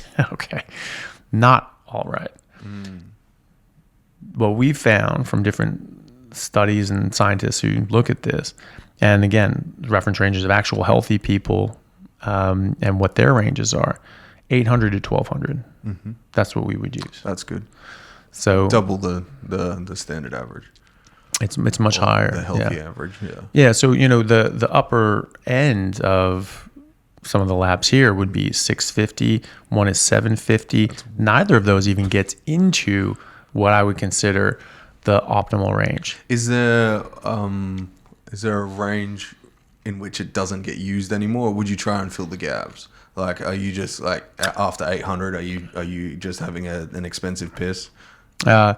So basically, 800 to 1200 is optimal. Yeah. Over that, you can. Yeah, you just sort of you'd pee a lot of it out. I mean, you'll pee a lot of this stuff out anyway. I mean, it's a water soluble vitamin. Of course, yeah. I've had an injection of it before. Felt like I was hot. Yeah. Yeah, I just wanted to run. Yeah. It was awesome. It was probably the only time I've ever been in range. Well, but that's the thing, though. You were probably quite low. Yeah. If someone gave you a shot and you were quite low, you feel really good. I mean, when I would give someone a shot, I'm certainly going to give them a shot if it's under 400. And but how even do you get tested? How can someone blood get tested? test? Yeah. So pretty easy blood test. Yeah, I mean, GP. You go to a GP, you might have to pay for it out of pocket, unless you were like actually anemic and you were looking for causes of anemia. Yeah. But that's the whole thing. That's the point I was making before, was that I practice preventative medicine, not, it's prospective medicine. It's not retrospective medicine. Okay, you're anemic now. Let's figure out why. Yes. And there's, let's check your B12. Holy shit, it's 17. Like, and your iron's, around the same. So then you say, okay, well, let's fix that now. Well, the car already crashed, right? And now you're just, trying to fix up the pieces and heal people, right? Why don't you prevent the accident from happening? Why don't you look at this and say, okay, this person doesn't really feel well. They're not really doing well. Okay, what are they eating? What are they doing? Okay, let's check their B12. Okay, it's 260. That's not where you want that to be. Your ferritin is 57. That's not where you want it to be. Let's make these dietary lifestyle adjustments and changes to get that back up in normal numbers and normal ranges, so that you feel better, so that you don't ever get to the point where you run so low on this. Not only are you losing brain volume and cognition and mental ability, but you're also you can't even synthesize your blood cells anymore, because again, B12 is important for a lot of different processes, but what it does is it helps synthesize DNA. You have to have it for DNA synthesis. And so if you really run out of this stuff, you won't be able to make your all your cells that are turning over that need to replicate and split and reproduce. They're gone, right? They're not going to be able to maintain that turnover, and your red blood cells are turning over all the time. And so now all of a sudden you're not going to be able to make enough red blood cells, and you're going to get anemic. Yeah. That is end stage B12 deficiency. Right. You know, I mean that so many things have to go wrong, and you just don't have enough of this stuff to even make basic cells. Like you've already gotten probably rampant demyelination. So obviously, if someone comes to your clinic, you're on their side 100% to find causation. How many other practices and doctors are doing the same thing? Like, how if I go to John and Jenny's practice down the road, will they give me some sort of causative reflection on why it could be happening? Because the standard practice isn't going to do that, is it? Like, well, I think ones that have sort of seen this stuff, because you do what you're taught. You know, and you're sort of taught, here's a problem, here's a pill. And so, and then you're doing your courses and you're doing your, you have like yearly courses that you have to keep up to, right? Yeah. And you have continuing medical education and you have to, and you're doing your fellowship training, you're doing all this, and you're just trying to pass exams so you can just bloody well go to work, you know? And so you're just, all you're focused on is just, I need to learn what they are teaching me. And I need to know this because I need to regurgitate it on a test. And so you don't necessarily think that anything else is wrong. Like this is the truth, or else it wouldn't be in this book, right? It wouldn't be on this test. I've never thought that. I've always constantly questioned the things that I was taught, because I know people get things wrong sometimes, and people just don't have an understanding. I've seen people teachers just flat out lie, really, and just say things so matter of factly. And it's just like, that is utter bullshit. I had a teacher, and growing up, they tried to tell people that men could give birth, and that ectopic pregnancies were like viable pregnancies, and that like did they watch the Arnold Schwarzenegger twins movie? Yeah. They're like, this is fact, or like Aliens or something like that, you know. But like they were Did they lose their job immediately? Oh God, I wish. But the thing was like, I didn't believe that. So I was like, this is the dumbest shit I've ever heard in my life. But there were people in the class going, oh my gosh, really? Oh wow, really? Oh yeah. And she was just getting like this head of steam on her, you know. And she just didn't know, and she just wanted to seem smart and knowledgeable. And she was a teacher, so she's I'm this authority. Yeah, could be. And so, you know, she was saying that, like, you know, she was describing ectopic pregnancies, you know, so she got it half right, that, the embryo could implant outside of the uterus, but she was making it out like, oh, it's totally normal for that to grow to be a normal baby, as opposed to a life-threatening emergency that can kill you and will almost certainly not grow into a baby.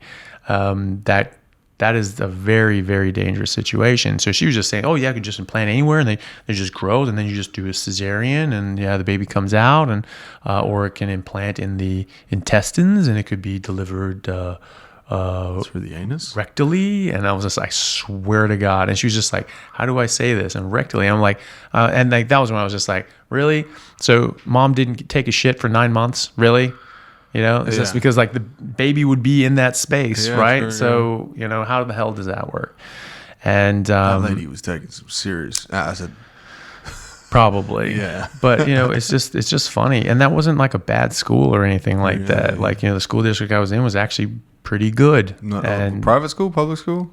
That was public. Yeah. I sort of went to public and private. I didn't really like the private school I was at, and so I wanted to go to the public school. And then I just didn't really like that, so I just went to college early. Good one. You know, that's why I went to college when I was like 16, so university here. Really? Yeah. At 16? Yeah. But I was still come back and play sports. Yeah. Oh, okay, right. Well, you have to test into it, right? Oh, okay, right. And so it's like an early testing. Yeah, you do that where you just take the SATs, you know, and so, you know, but so I tested in. I was able to take university classes.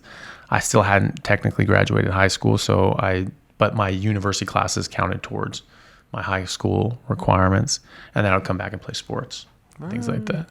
That's cool. Yeah. And yeah, so this is one of the teachers in that time, and she just made shit up, Well, they had no Google, right? Yeah, well, you couldn't call them on it. Yeah. But it was, so I saw that, and that wasn't like my first experience with someone being full of it. And so, I just always just sort of, well, I don't know. Like, I don't have any reason not to believe this, so I'll believe it unless something comes up.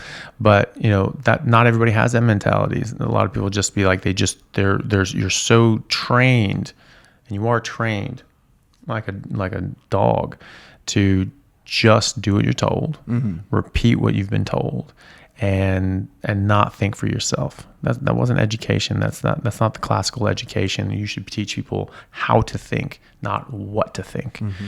And so that was a much better way of doing things.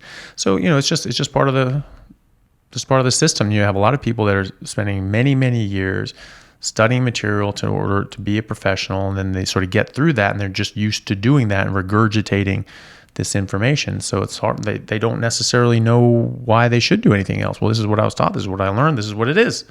It wouldn't be in the book. This is science-based medicine. Allopathic medicine is scientifically based medicine, evidence-based medicine. So if this isn't what the evidence showed, then obviously this isn't what I would have been taught. And that's not necessarily the case. You have to ask who wrote the curriculum. And also, it was one of a very famous address to the graduating class of Harvard Medical School in the late 1930s, I believe. And they said, half of what you learned here at Harvard will turn out to be wrong, but no one's ever going to tell you which half. You have to figure that out for yourself, and you have to stay current. You have to stay on top of things, and you have to experiment yourself and test this yourself to see what's right and what's wrong. And someone said that one of my professors said that to us when in my first year. I don't know if anybody else took this to heart, but it resonated with me, which was by the time you graduate medical school, everything you will have learned here will be obsolete. So it just moves too quickly. You can't sit back. You have to stay current. You have to stay on top of things. And, that makes sense. And so, if you haven't seen these things, if you haven't seen this different way of doing things, if you haven't seen, and different people read different journals, and so if you're not looking at the evidence, the thousands of studies on ketogenic diets showing massive improvements in specific health outcomes, you just don't know. I got into it with interpretation as well. Your reference points could be completely skewed. Well, and if you don't know what you don't know, and so there are more people learning this and seeing this and going, well, I'm definitely going to change my practice because they see the evidence, and this is evidence-based medicine, and it's just that other people haven't seen the evidence yet. When I was at Rural Perth when I first got here, the hospital here in town for people that aren't from Perth, I was on a general surgery rotation, and I had to sort of see a lady and assess her for surgery. She had Crohn's disease, and I was talking to her, and she'd failed multiple rounds of conservative management and medical management for her Crohn's disease, and it was just sort of getting worse. And so they wanted me to assess her for surgery. And so I was talking to her, and she was just telling me, she's just like, I don't want surgery. Is there anything else I can do? And I was just like, well, look, there are people treating this with diet and lifestyle, And I was talking about, there's studies showing that people go on an elemental diet, which is a very processed diet. It's just a powdered shake diet with macro and micronutrients, and you just go on that, and that's a better treatment to get people out of an acute flare-up of Crohn's than prednisolone, steroids, right? So which is the gold standard, right? Well, they say, but it has massive side effects. Obviously, it ruined my life, prednisolone. There you go. I'll tell you what I did do. I've now cured 3 people with Crohn's. Oh, yeah? Yes. Nice. So I did a bit of I had a bunch of peptides in my fridge. Right. I used to, I like, dabbling a little bit, but I had some pentadecapeptide BPC-157, body protection compound BPC-157, injectable, and then I ended up buying the arginine BPC-157 combo.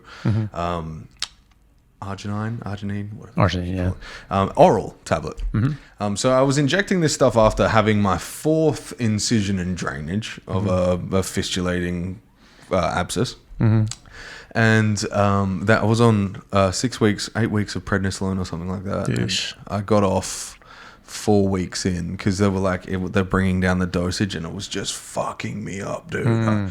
It was a weird drug. Like, I've taken anabolic steroids before, and to even call those two things the same thing is it's a disservice to medicine. So I did the prednisolone for a while, and I wasn't getting any kind of recovery. I wasn't getting any kind of remission.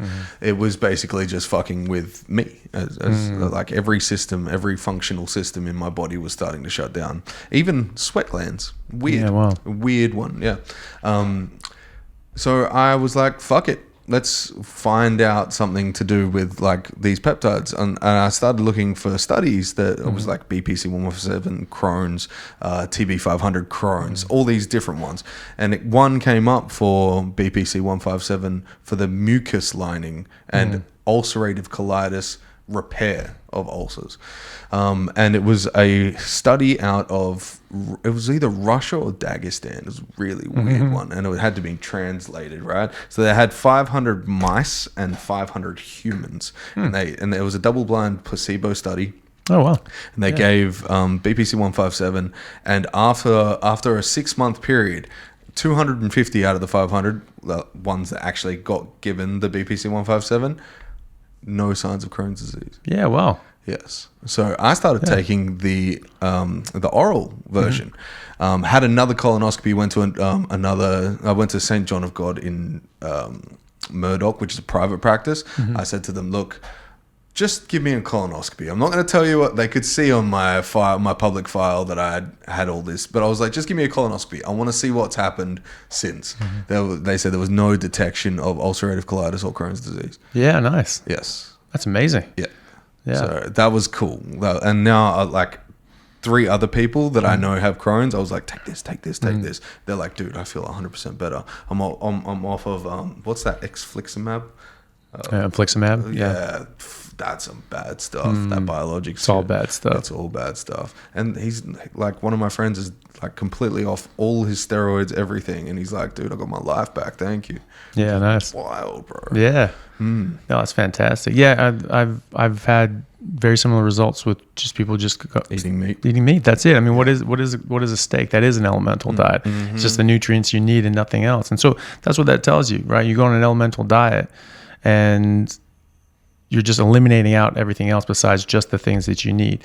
And so, and a lot of these things are ketogenic as well, because a lot of the elemental diets are for kids with epilepsy. Yeah. And so they, so that's it. You just not eating certain things was a better treatment for Crohn's disease than steroids, right? And so, I knew these things, and I pointed these things out. I was just like, listen, you can look at these things. Here are the studies. You can take a look at them. I wrote some things down for you. You can always get surgery. That's always there available for you, and so you can look at this and see what you want to do. And she was so appreciative and so thankful. And some little narc on the gastroenterology team was like hiding outside the door and like listening. Doesn't even come up and talk to me about it, ask me about it or anything like that, or ask me for the studies I was talking about. But, runs and tells his mommy on the gastro team. And they don't even talk to me or anything like that. They go to my head of department and say we're gonna go to APRA and report his medical license. It's like, what? And thankfully, they had my back, and they were like, well, hold on a second. Why don't we just talk to him and see what's going on? And they were like, hey, what's going on here? And I just told them what happened. They were like, well, the problem is that there aren't really any studies showing this. I'm like, oh yeah, no, there's tons of studies. Yeah, there's plenty of studies. And I sent them all to them, and it was either like, oh wow, I didn't know about these things. And that's the thing, you have this gastroenterologist. His job is to treat Crohn's disease medically, and he has no idea that there are these studies out there in humans that you can reverse this stuff, and with just dietary interventions. It's just like, you want to report me to APRA? I should report your ass to APRA. And is it funding? I don't know. The thing is that, APRA should care about this because those drugs are crazy expensive and the state has to pay for it. The surgeries are crazy expensive. So, you're saying as a consultant gastroenterologist that instead of trying to change someone's diet, you want the state to pay $50,000 for this surgery, and you want them to pay another, and you're going to keep getting surgeries and surgeries and surgeries. Crohn's doesn't just stop. Ulcerative colitis, you take the entire colon out. Okay, well that's a much bigger surgery, and it's a much bigger cost, and it's much bigger morbidity to the patient. But with Crohn's, you just keep going and going and going and going and going because it's from lipstanus, so it can affect you anywhere, and you just keep getting bits of you chopped out and chopped out and chopped out and chopped out, and you're on this medication that costs thousands of dollars a month, and you're just slowly dying, and you're just walking slowly towards the grave. And so you think that's the more responsible thing to do to the state and to the taxpayer and to your patient, to do that than to entertain changing their diet? Like, are you out of your damn mind? So, some of these people just don't know. They're ignorant. And they think that anybody doing something else, they're doing something recklessly and not with evidence. And they don't necessarily ask for the evidence either. Even in the hospital, you get admitted to the hospital as a Crohn's patient with ulcerative colitis or anything.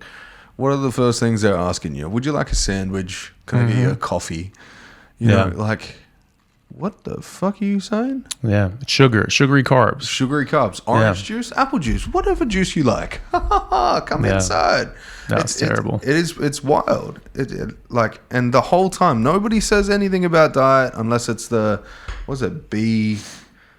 some sort of fucking acronym diet, which is fucking crap. Which one? It's like bread, banana, rice, or some shit. Bland foods. Oh, banana rice.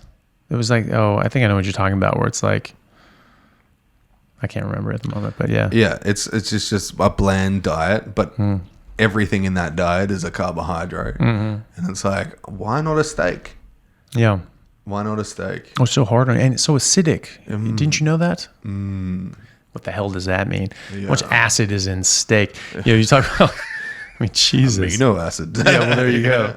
And when people talking about it's like, oh, you want fruits and vegetables because they're alkaline. It's just like, and then steak is acidic. Like, first of all, what the fuck does that mean to you exactly? Because our bodies are going to stay in perfectly narrow range of barely alkalinity at 7.35 to 7.45. It goes outside of that, you get very sick, and then you die.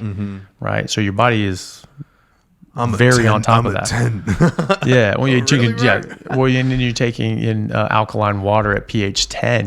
That's a base, man. Like, that's not actually good. Yeah, but then you realize it hits your stomach acid and it just then neutralizes it straight away. Yeah, but also you're not digesting your food properly, and your body has to produce more stomach acid to get that pH down, and then you're drawing out more hydrogen atoms. I mean, these things are finite, right?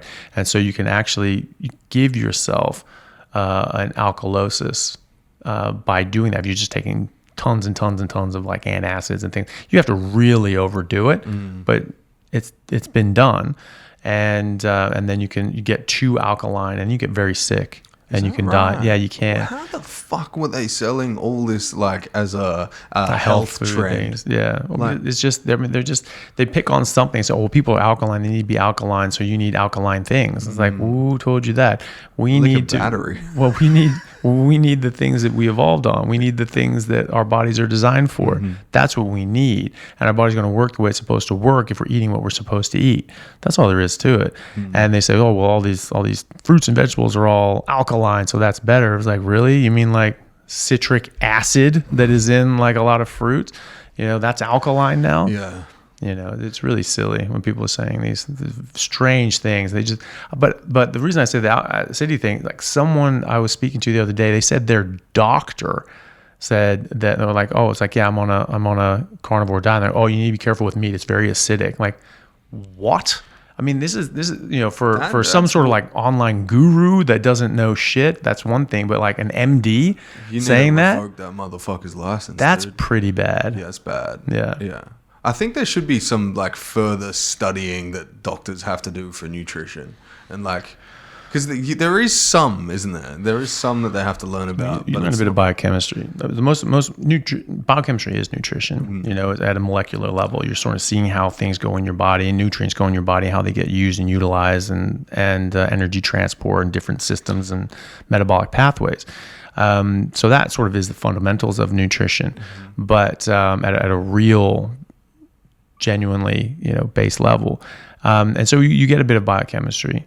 You have to already take biochemistry in America. That's a prerequisite. You have to take a year of biochemistry. You have to take inorganic, organic, and biochemistry. So 3 years of those chemistries, and a lot of other biology and genetics and physics, mathematics, calculus, all these sorts of things. So you have to have actually quite a strong scientific background. The rest of the world you don't. And so in America, you should at least have a semblance of understanding about biochemistry anyway. And if you have your wits about you, you can understand that is nutrition, that it is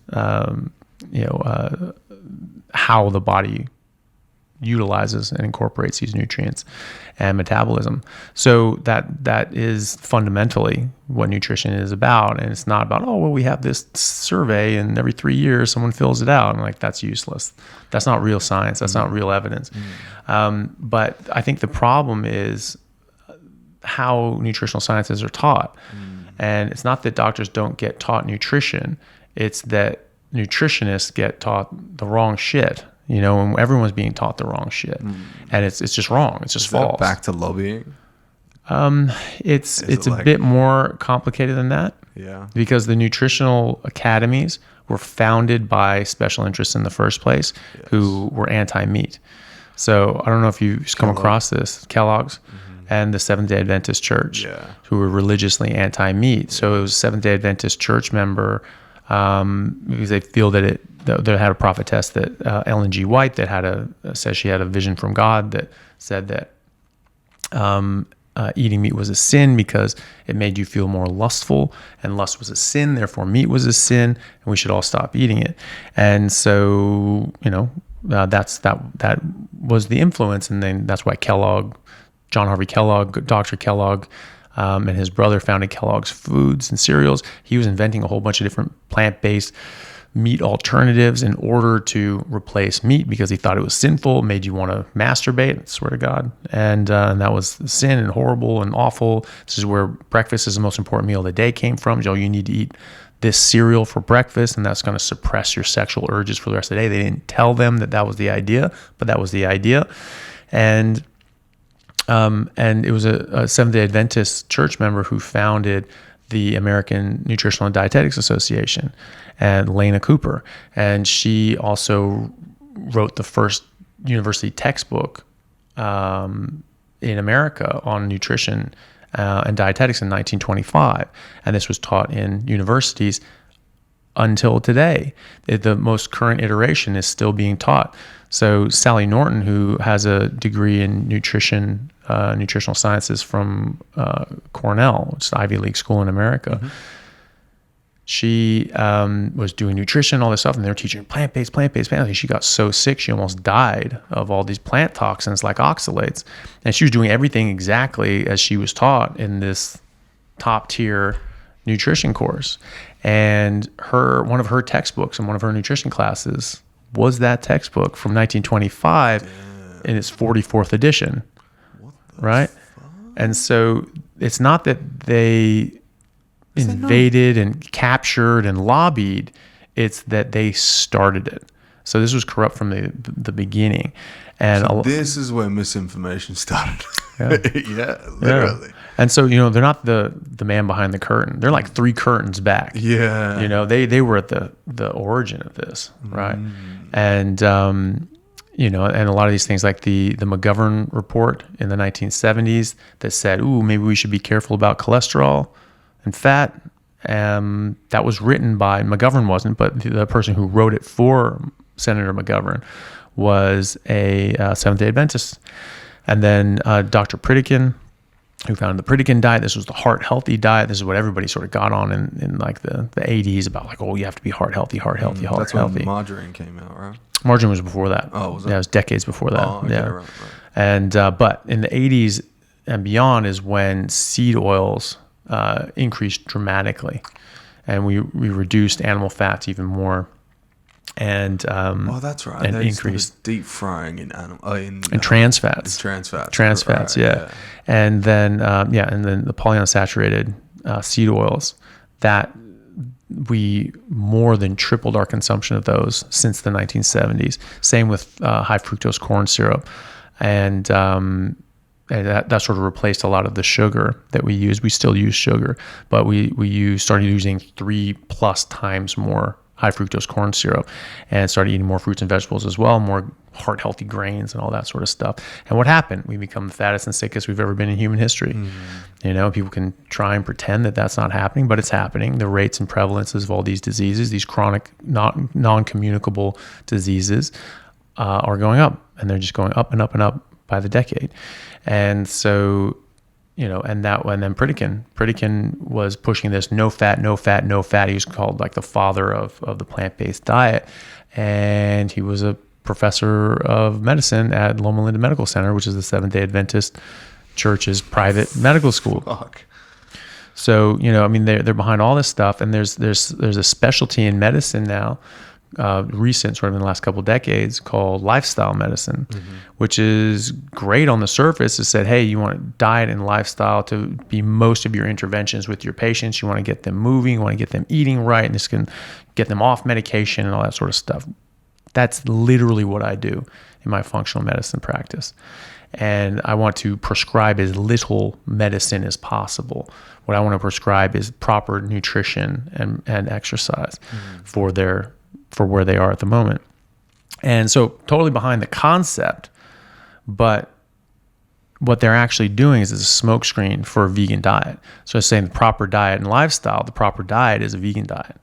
And the lifestyle medicine was founded by the Seventh-day Adventists at Loma Linda at their medical school. They founded this. They made this a specialty that's now, you know, fellowship trained in lifestyle medicine, right? And this is all over the world, you know. And you have people, you know, that are lifestyle medicine practitioners that have no idea. They have no idea that this is the case, right? I mean, I you know, got into it with that guy Dr. Ids online a couple times, but you know, I don't think he's ill-meaning. I don't think he's like you know, the Layne Nortons of the world that are just, you know, just pricks and just in it for themselves. But he's a lifestyle medicine practitioner, and we ended up having a conversation, and you know, and it ended up becoming civil, and That's nice. yeah, it's always better that way. And which I'm even willing to do with Layne, but that's any attempt that I've done for that has gone nowhere with him. So I just don't care anymore. But like, but with Ids, he didn't even know.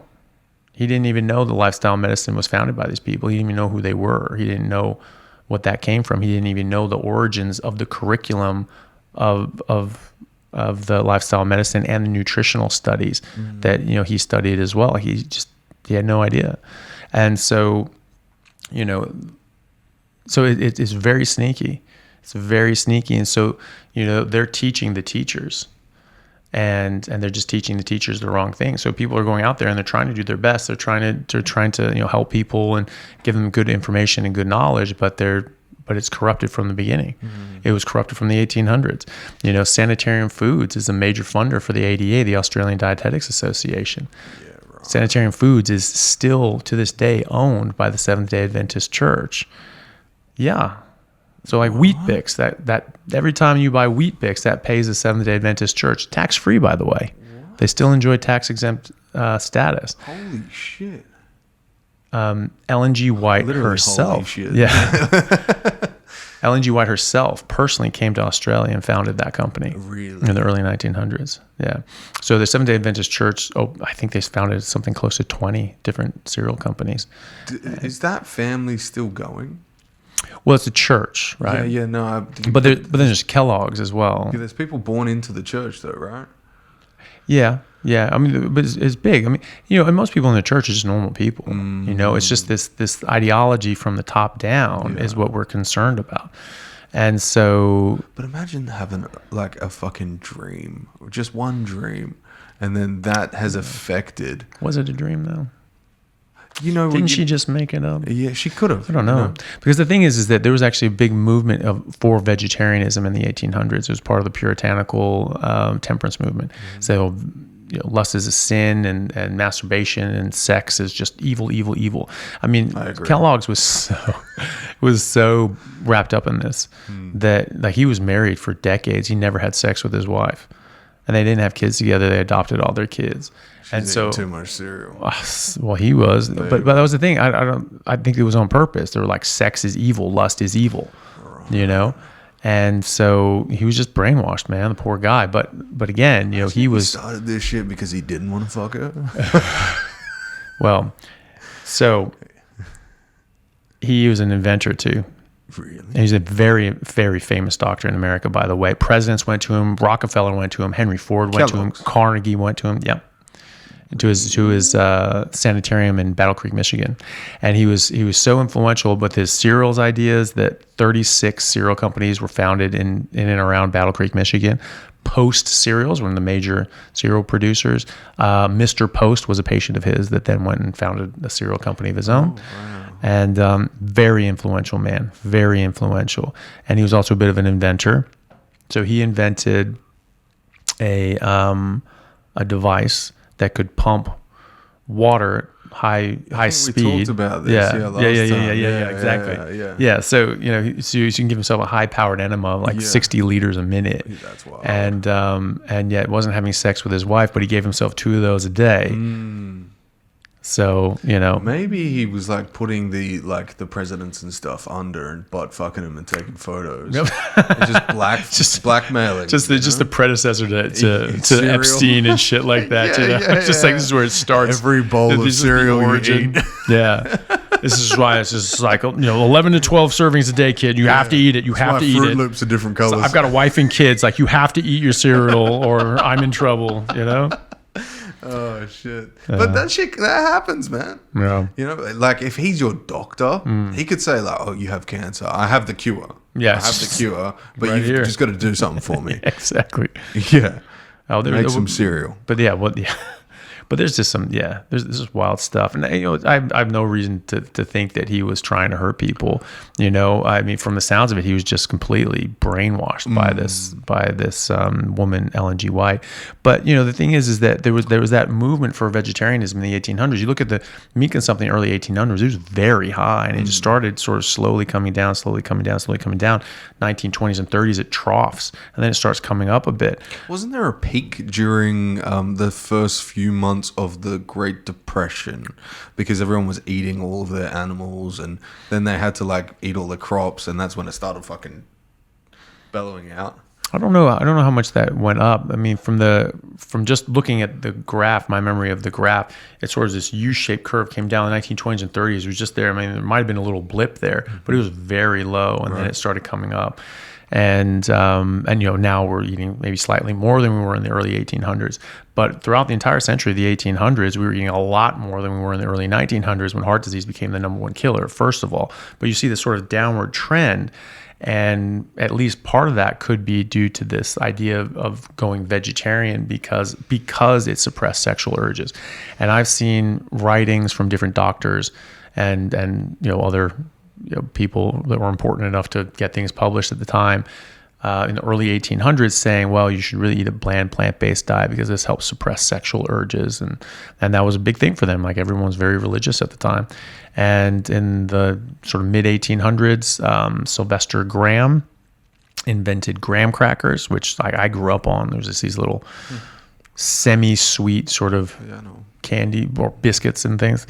And he was the same opinion. You need to eat a bland plant-based diet to suppress sexual urges. So he made graham crackers in order to be a bland plant-based food stuff that suppressed your sexual urges. Ellen G. White was a sort of a disciple of his and really liked his work.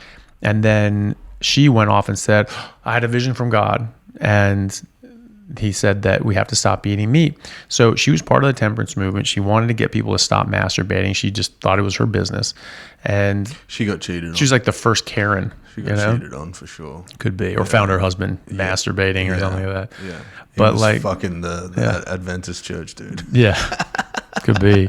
But yeah, so she was like the first Karen that was just like, everyone needs to stop masturbating now. And so, is it that she had a vision from God, or is it that she saw these people for 60 years try to say, hey, everyone, eat less meat, eat more plants, this will help suppress your sexual urges, and she just went, well, that's not how you get the job done. God said you have to stop eating meat right now. People listen, at least in that time they did. And once again, when you say something like that, well, there's that. And because there was no Google, she had a lot of so-called visions that were very visionary sort of quality. I bet you they always benefited her. Well, they may have, but they benefited her popularity certainly, and she wrote dozens of books, and she was very successful in her life. But the thing is that she plagiarized like hundreds of different quotations and different biblical, or not biblical necessarily, but religious texts and religious leaders and thought leaders throughout hundreds of years. No one had Google back then. They couldn't just Google, I had a vision and God said something that Pope Benedict II said, She's the first Joel Osteen, right? She's like the first. Like evangelist sort of thing. Yeah. Dude with an arena, got an airplane. Yeah, well, yeah, she was hugely popular. I mean, her books, from my understanding, her books have been translated into like more languages than like almost any other author. Really? And had sold more and reached more audiences and countries than almost any. She's a very prolific author, and I mean, a lot of those things are going to be bought and read by the people in the church in different countries and things like that. But still, it's pretty wide range that she has, or wide reach, and so we don't really hear about her unless we sort of have these conversations with people. But that doesn't mean that no one has, and it doesn't mean that she hasn't had a significant influence. Pritikin, I don't know if he was a Seventh-day Adventist, although he taught at the Seventh-day Adventist medical school, and he has openly said that he was a big fan of her writing and read all her books and was really fascinated by her and really liked her stuff.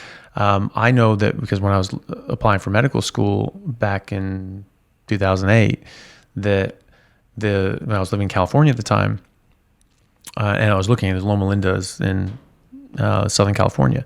And so I was just looking, I was just like, there's 10 medical schools in California at the time. And so I was looking at the different ones, and I was like, oh, what's this one? And I sort of went on there, and there's sort of a centralized application thing. So I wanted to see what they were about. And they just said, you can't go past this step unless you show that you're a member in good standing of the Seventh-day Adventist Church. We will not accept any applications from anyone who's not in the church. So if they're not going to take anybody anyone from outside the church into the medical school, I mean, are they really going to let anyone from outside the church teach at their medical school? I don't know. But it's interesting. And then you have people like, who's the plant paradox guy? Gundry. Dr. Gundry, who's like a cardiothoracic surgeon at Loma Linda. And very bright guy, wrote the book The Plant Paradox, going like, hey, there are plant toxins. I don't know if anyone knew this, but there's toxins in here, and the plants don't want you to eat them. They make defense chemicals. This is botany 101. So anybody who's studied even rudimentary botany, or if they were paying attention in biology, they would know this. And so he wrote this whole book about this plant paradox, and it's a paradox to him because he's of the teaching of the Seventh-day Adventist Church, probably, that plants are wonderful and we're in the Garden of Eden and we need to be on the Garden of Eden diet and we need to not eat meat and all this sort of stuff. So you have to eat plants, and plants are just so good for you. But there's this paradox because they're also toxic and are going to kill you. So what do you do? Well, it's not a paradox. They're just toxic and trying to kill you. Like, there's no paradox there. You don't want them. You don't need them. You don't eat them. Is there some kind of a link or correlation? This fucking chair's making noise today, boy. Correlation between people like CEOs and the elites and the Seventh-day Adventists to having a good army that won't stray. You know, like somebody that'll tell you, like if you have a man that has full testosterone, like his primal testosterone, he's eating healthy, he has a great cardiovascular system, he's got great ideas going through his head, he's very unlikely to be listening to you and what your ideas are. He's got his own shit, he's probably building a house, whatever the fuck is going on. He's out foraging, he's hunting, he's doing whatever he wants to do.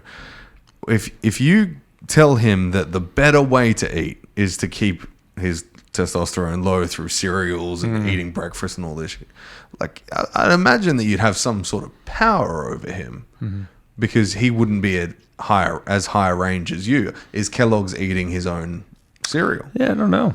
Yeah, that's a good question. I mean, dude didn't look healthy. No. He looked like Colonel Sanders, you know. It was just sort of like this a big water sort of, balloon. Yeah, just sort of big puffy looking all dude. the water going up his ass. Yeah, probably. Yeah. And so I don't know if he practiced his own poison, but that's common. You know, you keep people ignorant, you keep them under control. I mean, that's been a saying for I don't know how many hundreds of years. And historically, you did try to keep the peasant class, the serf class, away from meat. You tried to keep it as difficult to get as possible. You kept them eating grains and peasant food, and that's what kept them docile and weak and sick. You know, they just their life is too hard to think about getting up and you know, starting a bloody revolution, because their life sucks, and they're hungry and they're poor and they're sick all the time. Their kids are sick all the time, and their wife is sick, and your teeth are falling out, and you're like, what the hell can I do? You know, and you know, so yeah, you keep people sick and ignorant and under control. You know, and it's you just keep them as chattel. You know, they're just churning out and working for you, and it's producing what you want to produce. And you're 8 months out of the year, they work for you, and all that money comes to you. And you know, you just keep them sick and ignorant. You know, fuck. Where do we go from here? Well, you just have to wake people up. Yeah. You know, you have to wake people up from the inside out, from the ground up. And you have conversations like this. You reach as many people as you can. You know, you tell people, look, there's a better way of doing these things. We've been lied to. We've been misled. Here's the evidence. It's a fact. This is well documented. This is well published. Sugar companies came up with the idea of cholesterol being the cause of heart disease when it was more likely to be sugar, because there was studies coming out saying that, hey, look, there's a strong link between refined sugar. As refined sugar increases, heart disease increases, and same with seed oils. And again, none before seed oils and refined sugars became prevalent. None, right? That's For the entire century of the 1800s, That's right? alarming. And then before that too, again, just one obscure reference in the late 1700s. So, you know, we've been lied to. And, you know, the fact that we've been lied to by the sugar companies specifically, that they made this up and were paying people off to spread that cholesterol causes heart disease, that's published in the Journal of the American Medical Association. Not someone's reporting. The internal memos from the Sugar Research Foundation detailing how they did that, and saying that they did it, and saying how they did it, and who they did it with, and how much they paid them. Right? So this isn't conjecture. This is a fact, and this is readily available in the public domain. Right? People can look it up, and I encourage them to. So,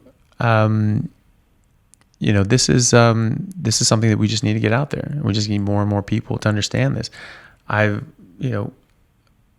reached, I don't know how many tens of thousands of people, you know, Hundreds, I'd assume. Well, I mean, yeah, and some of my videos have had millions of views, like 2-hour video, you know, getting millions of views. That's awesome. Yeah, it is, and it's getting this knowledge out there, getting this to people, and so I see this growing. Obviously, I'm in a, you know, you'd be in a bit of an echo chamber, you know, because you're talking to different people that are having similar experiences. But you know, I have people coming up to me, you know, at the hospital when I'm working in neurosurgery. It's nothing to do with the carnivore side of things, and people are talking to me about it and asking me about it because they know that I do this in the hospital, and they find out who I am, and they've somehow found my podcast. I've had a couple of doctors talk to me about you. Oh, really? While I've been like post-surgery, yeah. Oh, really? Yeah. Interesting. Yeah. You're spreading in Perth. It's good. Oh, so that's good. So positive things, or what they say? Oh, yeah, nice. very positive. Yeah. Yeah, good. Yeah. You know, and then you know, I had a couple patients recognize me in the emergency department 2 a.m.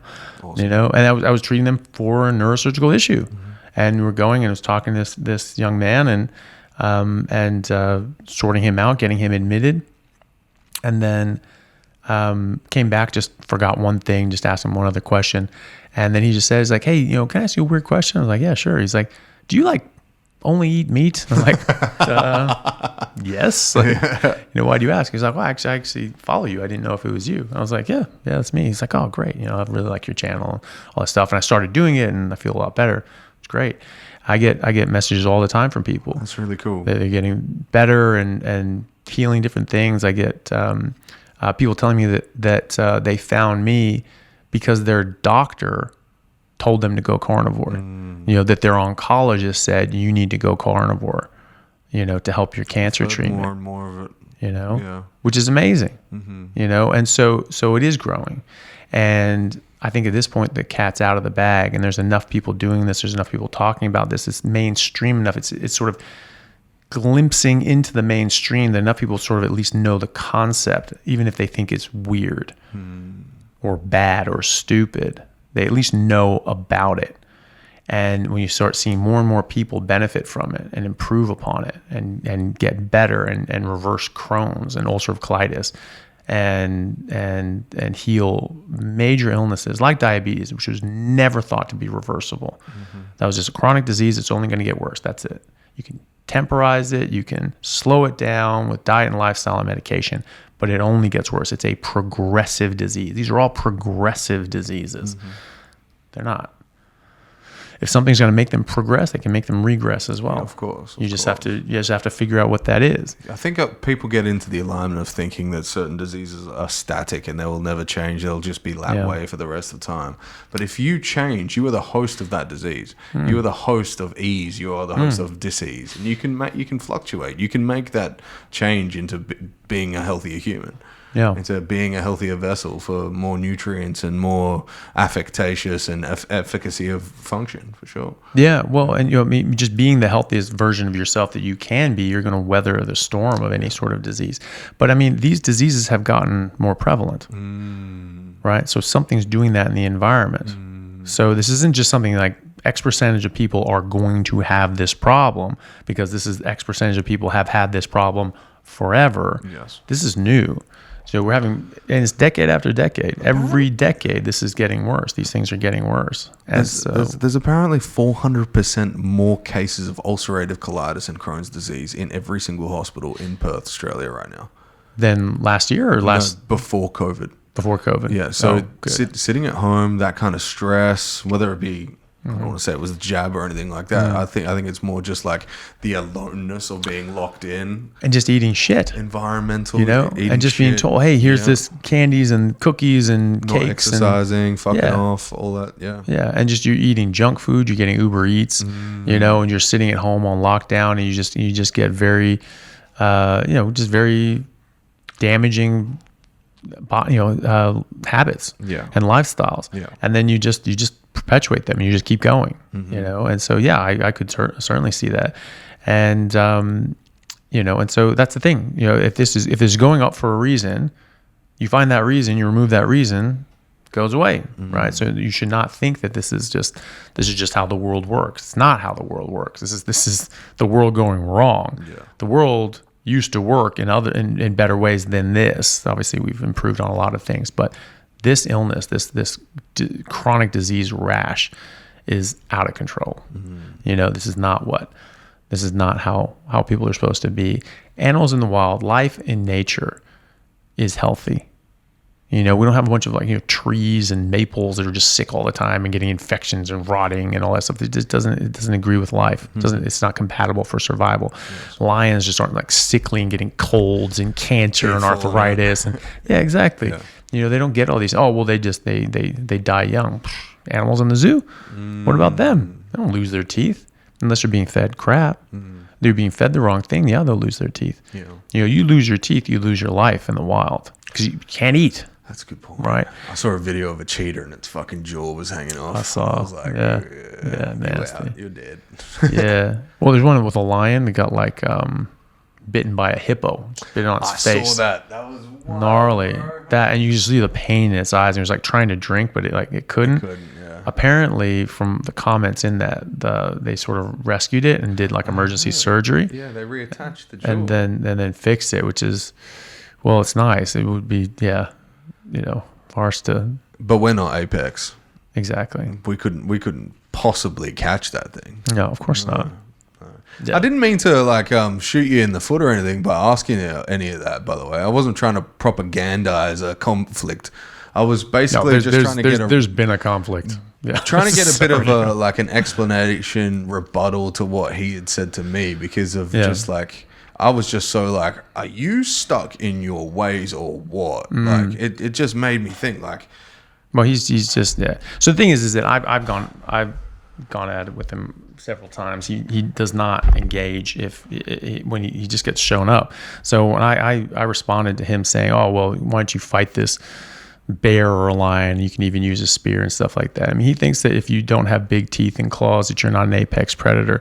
Okay, what about birds? They have beaks, they don't have teeth. What about what about fish? Many fish that eat other fish and only eat other fish don't have, well, I mean, great white sharks have teeth, right? But but there are plenty of fish that don't have teeth at all. They just swallow a little fish whole and things like that. Baleen, exactly. Yeah. And so, they don't have teeth.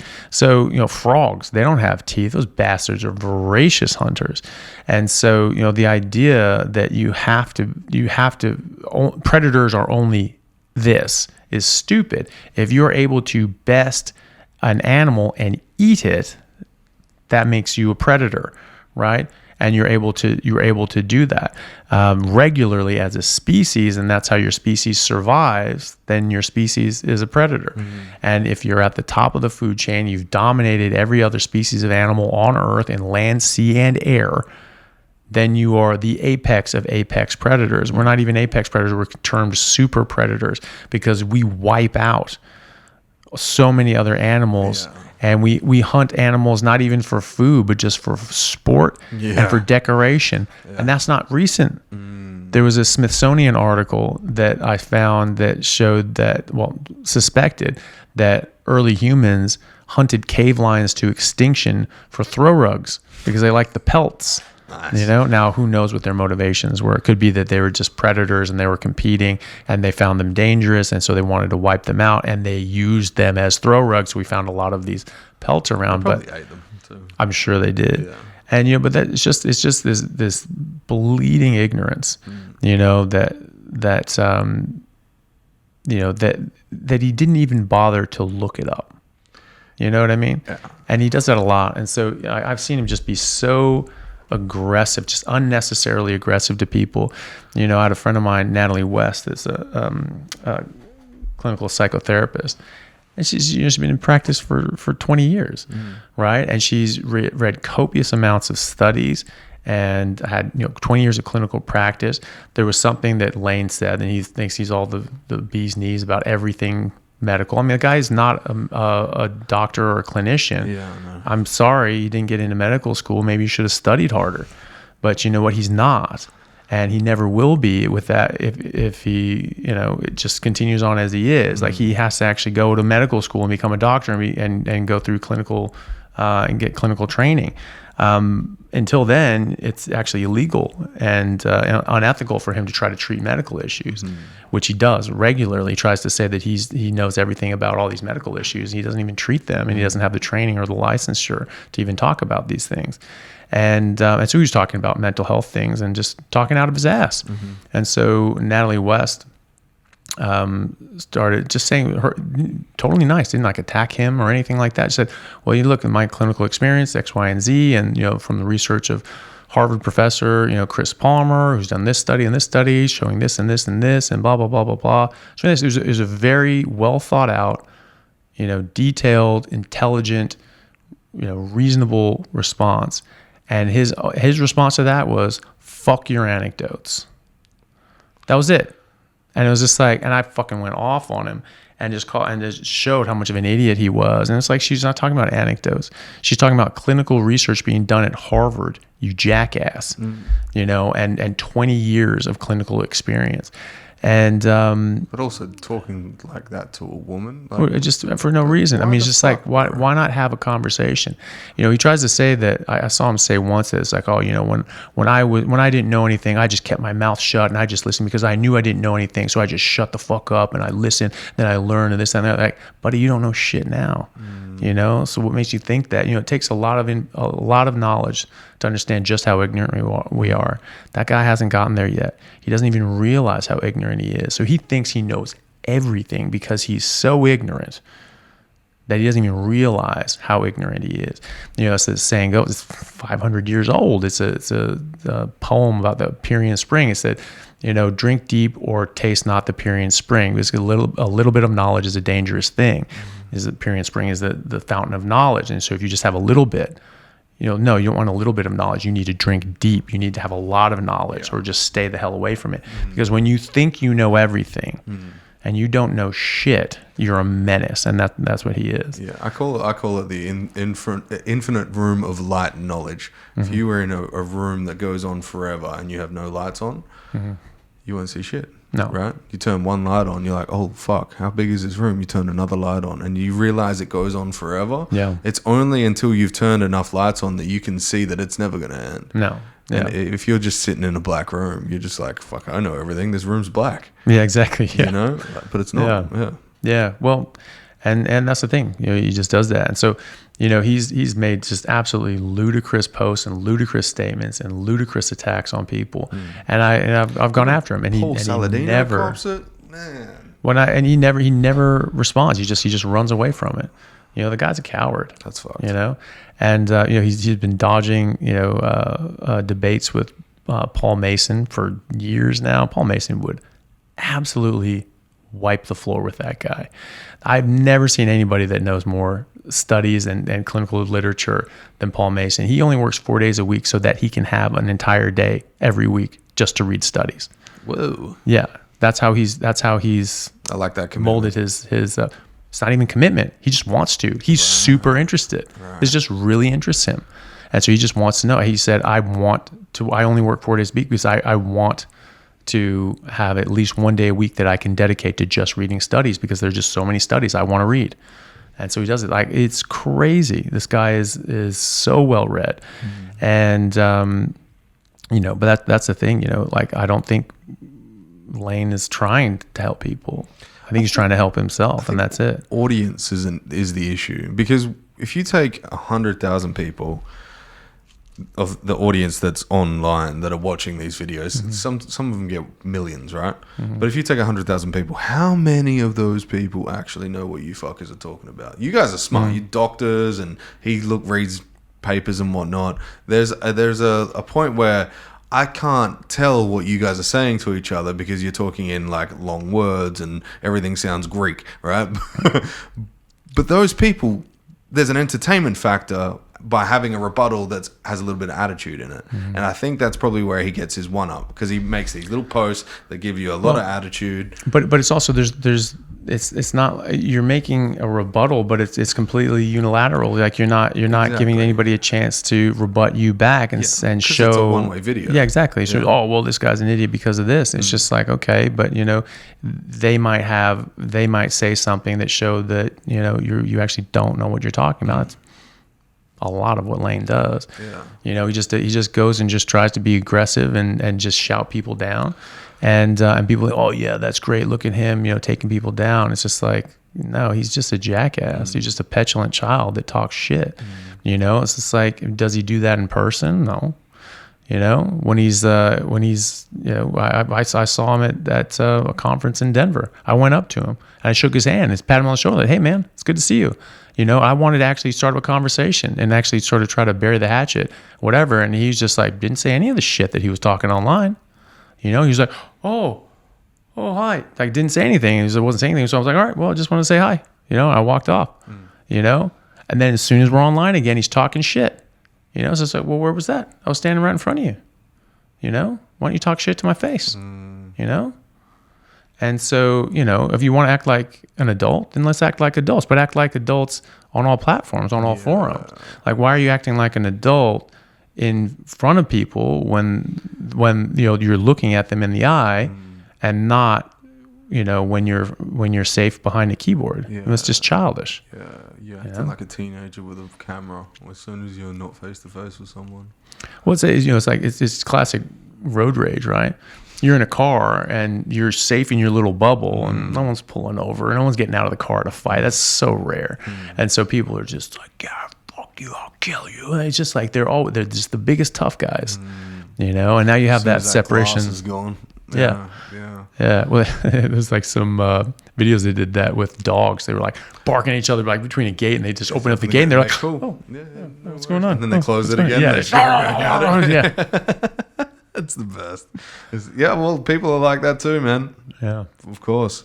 There's always going to be idiots. There's always going to be people that like to push certain narratives so they can one-up on actual, genuine literature that benefits people. So one thing that I don't agree with the way he does things is you guys are you're doctors, you're trying to help people.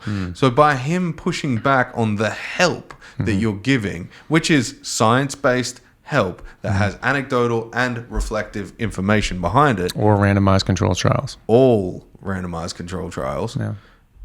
He's basically just saying, fucking eat your broccoli and you'll be fine. But eat your Captain Crunch. Oh, eat your Captain Crunch. As long as it's not too much of a caloric, as long as you're in a caloric deficit. Yeah. I mean, this is stupid. I mean, it understands nothing about hormones. Just look up insulin. It has it's over 100 different actions of insulin besides blood sugar control. It is an extremely important hormone in your body, and you start eating a whole bunch of carbohydrates, that goes up, and you start disrupting all of these different physiological processes.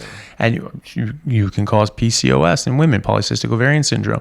Stimulates the ovaries to make more testosterone, but it blocks the conversion of testosterone into estrogen. So they get too much testosterone, not enough estrogen, and they can get serious health issues, ramifications of high testosterone, low estrogen, become infertile. It's the leading cause of female-driven infertility. That's not calories in, calories out. That's not she ate too much bread. It says she ate bread at all, and her insulin went up, right? And so, this is a hormonal issue. There are carbohydrates that influence your hormones, right? Most carbohydrates will raise insulin. Basically, all of them will, right?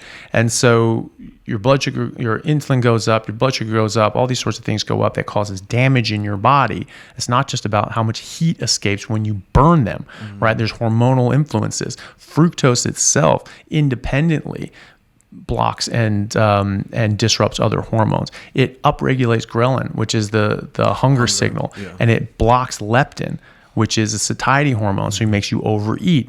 Insulin also blocks leptin. Leptin is a cornerstone hormone that affects all these other hormones. It can work in the action. It affects your hypothalamus, which affects your pituitary and all the hormones coming out of it, right? So you have insulin and leptin screwing with your hormones, and fructose independently screwing with leptin and upregulating ghrelin, causing you to overeat, causing you to upend your hormones.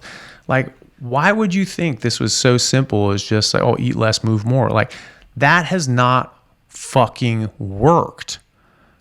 Some people can do it, but you know what? It is a basic misunderstanding of biochemistry.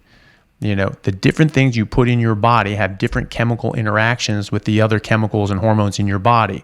These are complex organic molecules. They have complex chemical interactions in your body because we're not combustion engines. They don't burn.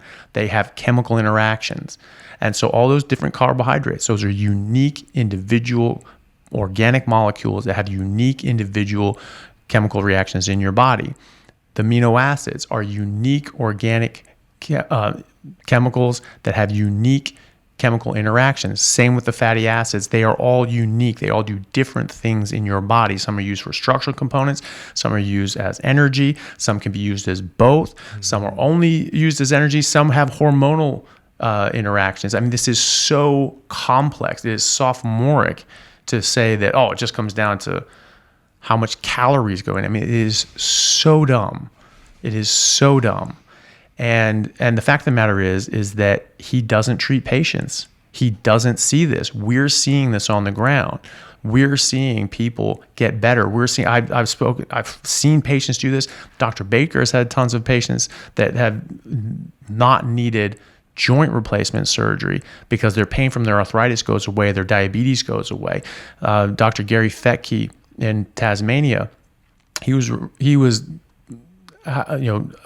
amputating people's limbs because they had such progressed diabetes, and he was like, this is horrible. And then he found that he could put them on a ketogenic diet, keto carnivore diet, and guess what? Their diabetes goes away, and they don't need to get their leg chopped off, or they just need a much lesser of a resection, so they get the front of their foot cut off instead of a whole leg, right? And so that's an amazing thing. We're seeing amazing clinical outcomes by doing this, and he's saying, fuck your antidotes. No, fuck you, Layne.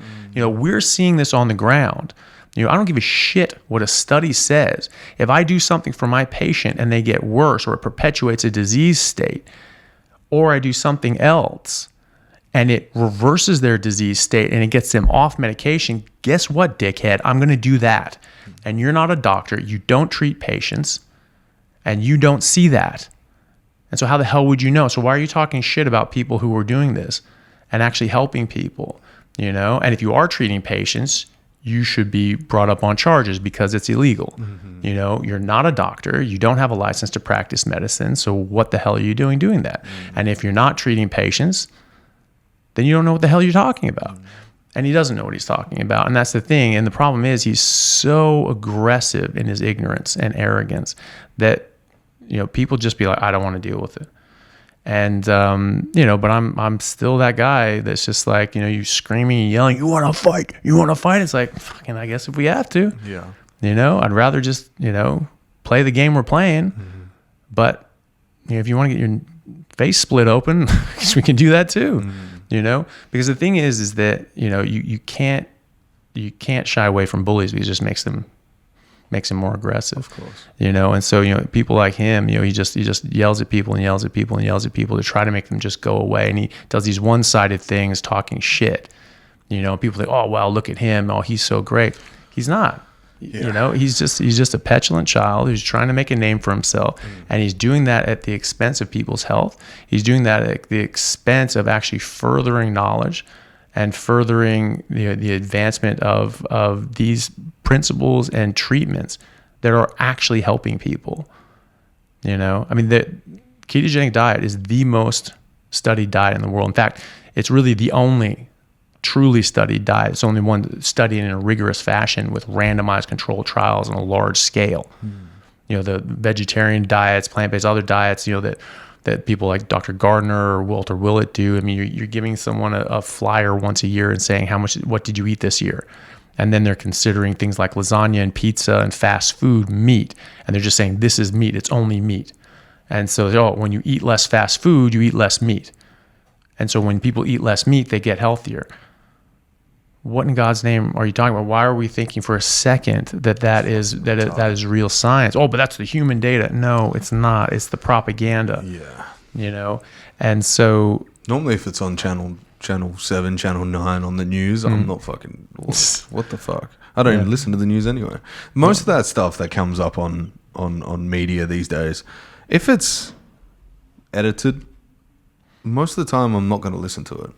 If it has kind of any like flash forward, flash back to like whatever the fuck they're trying to sell, no, it's crap. Like the whole meat gives you cancer ordeal, the carcinogens in meat. Total crap. It's all crap. It's all bullshit. Yeah. And I think a lot of the people that are putting out whatever they're putting out these days, whether it be rebuttal pieces, stupid content that tries to get hype off. One thing about Layne Norton is a lot of his fans come from the lifting community. But then he starts talking about diet, and you're like, wait, why are you talking about diet? You were supposed to be talking about lifting in the first place. Why are we listening to this guy about diet now? He was strictly lifting and how to benefit lifts and get the most muscle gain out of lifts, and now he's commenting strictly on diet. Like, and then still showing his lips, like, please keep watching. You know, it's like, what the fuck, bro? Well, you know, I mean, he's trying to run his channel as best he can, but like, I mean, he has this shtick of just being an asshole, and you know, and maybe that works for him, but like, it's a shitty angle. Is that really the angle you want to go down? That's who you want to be known. That's what you want to be known for. Like, go for it, I guess. But you know, I think I'll do something else. Thank you. I'll do something legitimate. Yeah. And you know, so he's you know, it's really a shame because, like, I mean, it's just like we just don't have time to just bicker and quibble over stupid ass things. Trying to help people, man. You know, that's it. You know, when we talk about it, I mean, if you disagree, like, you know, be an adult and have a conversation about it. You know, it doesn't have to be a fight and an argument and a blowout. You know, it's just like you just disagree with people. That's okay. You know, I disagree with people that I respect eminently. You know, but like. We just disagree, you know. He's trying to get views though, and whether you like it or not, it's like the negativity. Is the most attractive thing, unfortunately. You know, and and that's the thing, and it's just you know, with him especially because he's so aggressively ignorant. I mean, just like me, literally, he's just saying that humans aren't apex predators. Like, it's a fucking definition. Like, this isn't up for debate. You know, and then of course, you know, I wrote back and tagged him and did all that sort of shit, showing how much of an idiot statement that was. Guess what? No rebuttal. Didn't say anything because he doesn't. He runs away from these things. Kind of sounds like he's got a list of doctors and people with influence, and he's like just making sure that their audience is listening to him. He doesn't care if he sounds like an idiot or an anarchist or whatever. Oh no. But like if he's hitting if he's hitting up a bunch of people in like, he's almost Jeffrey Epstein, you know what I'm saying? If he implores enough hate in the community, he's going to get enough eyes on him. He hits Paul Saladino, he hits you, he hits Sean Baker, he hits, you know, like all these guys that are actually trying to do good for the community and have a decent hub of influence in their community as well. If he just ticks you guys off once a week, if he just makes you mad, like just once a week, then gets to you, you know, like that cranks him up a bit. Thing is, I just don't really give a shit, you know, and like the thing that he did about, you know, saying about the apex predator, I mean, people showed me that. I mean, I didn't go and see that. I just couldn't care less. Oh, they hit you up for it? Well, no, some people said, oh, so I guess, you saw this thing from Layne Norton, right? I'm like, I pride myself in seeing as little of Layne Norton's shit as possible. And they're like, oh, well, he said this. And I was just like, oh, for fuck's sake. Like, where did he say that? It was on his story. So I'm like, okay. So I look it up. And it's like, great. I mean, it was so easy to just pick that apart. I mean, you just Google definition apex predator and just post that, and just there you go. You know, and it's like, are humans apex predators? And it's like, there you go. It's like all this stuff, you know. And I mean, it's just so stupid. And he's just like, you know, saying things. Oh yeah, fight a lion. It's like, yeah, well, people did, yeah, with the spears. Yeah, that's it. And they do that today. Yeah, like this is stupid. You know, it's just like we use technology and our brains to figure out how to become extremely dominant hunters. So we figured out weapons, you know, and I mean, you know, the Native Americans would get the skins of wolves and they'd wear them over their head and they'd sort of go and like scare buffalo. I'm like, oh shit, you know, and they'd scare them over and herd them over to a cliff and they'd run off the cliff. You know, and that was before they had horses, and it became a little easier with horses. But, you know, this is we used, you know, tactics and tools, right? So that we didn't have to use our teeth and our claws. We didn't have teeth and claws, but we had brains, and we got smarter and smarter, and we figured out, hey, look, I can hit this rock in this way and it'll make a sharp edge. Then we can cut this stuff open. For millions of years before that, they had stones that they cracked open the skulls of animals and were scavenging. They could get the brains. Now they could just go around looking for dead bodies and crack open the skulls and get the brains. Great. Then after a couple million years, someone just playing with rocks just hit it and like, holy shit, that's pretty sharp. Maybe I can do something with this. They started making stone tools. I mean, there's a progression here, but you see that progression when we got the technology and the brain power to start, you know, affecting some serious changes. We did. And when we became apex predators, which we did, we became apex predators. That's not up for debate. That's a fact. I'm not saying that, Paleoanthropologists are saying that. The data is saying that. Everybody in their right mind is saying that. Yeah. You can walk around anywhere in any city ever, and it's filled with. It's not filled with lions and bears. It's filled with humans. We kind of took over. It kind of means apex, right? Yeah. Well, and we do eat animals, right? So an elephant is an apex animal. It's a very big and powerful animal. It gets eaten, but they can kill other things too, right? But they're not eating things. They're eating grasses and vegetation and things like that. And so, but we do eat things, and we have been eating things like elephants for a very long time, and that makes us predators. And we're at the top. We are eating everything. All the birds in the sky, all the animals on land, all the animals in the sea, we have dominated. And we have eaten most of them, except for like the little poisonous ones, like little poisonous toads and things like that. But even then, they're probably still trying. We eat a lot of frogs. We eat a lot of toads. You can cut out poison sacs. And the fugu fish, the puffer fish. Some people are still dancing with that. I mean, it doesn't taste good from what I understand. Really? It's just like, oh, hey, you might die if you eat this. Isn't that great?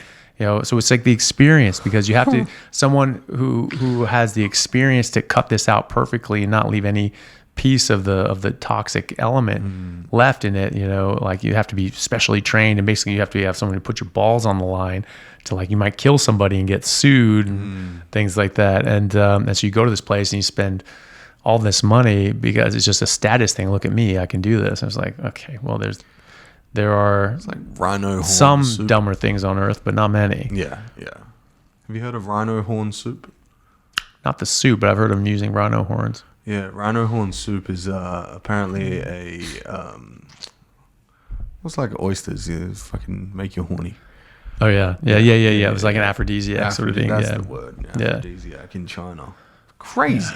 Which is crazy. It is. Yeah. It's wild. Well, I was talking to someone whose dad was like an Eastern medicine doctor, and they were saying that, like, and this is part of like the Eastern medicine, they want like, bits of animals and like rhino horns and things like that for like flus, they're like cold and flus. Oh, I want the rhino horn, and they're like, wow, you have these other things, the other medicines. They're like, no, I want that because that's the traditional medicine. Have you tried literally just getting the fuck over it? It's like, go for a walk. It's like, but seriously, I was just like, really? They're giving out rhino horns for like a flu, a cold, a flu? Like, really?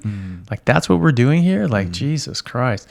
This poor bastard animals. Like, that's, I have no problem eating animals, but just like, just destroying them for something that's stupid. That doesn't even work. It doesn't work. Like, they don't even eat it. No. They don't even eat the rhino. There's a lot of meat on a rhino. Oh, yeah. Very tough, apparently. Is it? Yes. It makes sense. Yeah, I've had I've got a couple of African friends who have eaten rhino and they've had elephant, and they say elephant is like a gamey beef with thick beef strands. Like the muscle strands they're quite dense. It's quite thick, but rhino's tough. Yeah, interesting. Like this is like 40 years ago they ate this. Yeah, okay. They can't really eat it these days. It's quite endangered. If you get found like chopping up a rhino, you go to prison big time. Yeah. Well, I mean, I suppose they're allowed to still selectively hunt some rhinos every now and then. Like if someone's like dying or they need to cull it from the herd anyway, because it's like sometimes they cull it from the herd anyway. It's like it's getting older, more aggressive. Yeah. And they're like, okay, well, we got to take that one out anyway because it's going to kill other ones. And so might as well sell it and say you can kill that one. Yeah. And, but then if you hunt it, then you get to eat it, right? Sure. You'd hope so.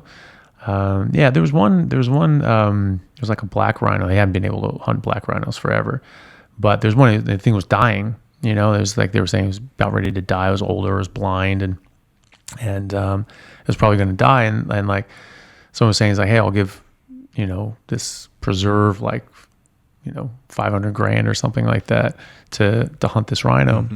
And take it out, and they're, oh no, we can't do that. We can't have hunting rhinos. Like, we have people poaching. We're not getting money for that, and this thing's going to die anyway. We're thinking of culling it anyway. Someone was going to shoot it anyway. Why don't we have this guy shoot it? Then we get $500,000 to help run the preserve.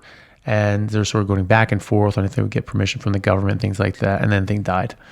And they're just like, so it's dead anyway. Yeah. And no one benefited from money. it. Yeah, exactly. Because they normally put most of those funds into conservation. Yeah, and protecting against poachers. Yeah. And preservation. Yeah. Wild to think that, and people want to do that for a sport. It's beneficial in a lot of hunting circles. That's probably one of the most beneficial things you can do, is have game sport where you're out shooting big wild game for sport, mind you. You're not planning on eating this. You're probably going to take the head and pin it up on a board somewhere, or take the full carcass. I'm not sure what they actually do with them, but they're paying huge amounts of money to do this for conservation and preservation of that area, which is, as unethical as it sounds, there's some moral value to that. If you're preserving the herd or the whatever it is, Well, a lot of these animals, actually started returning in their numbers as soon as you were allowed to hunt, and they became big business.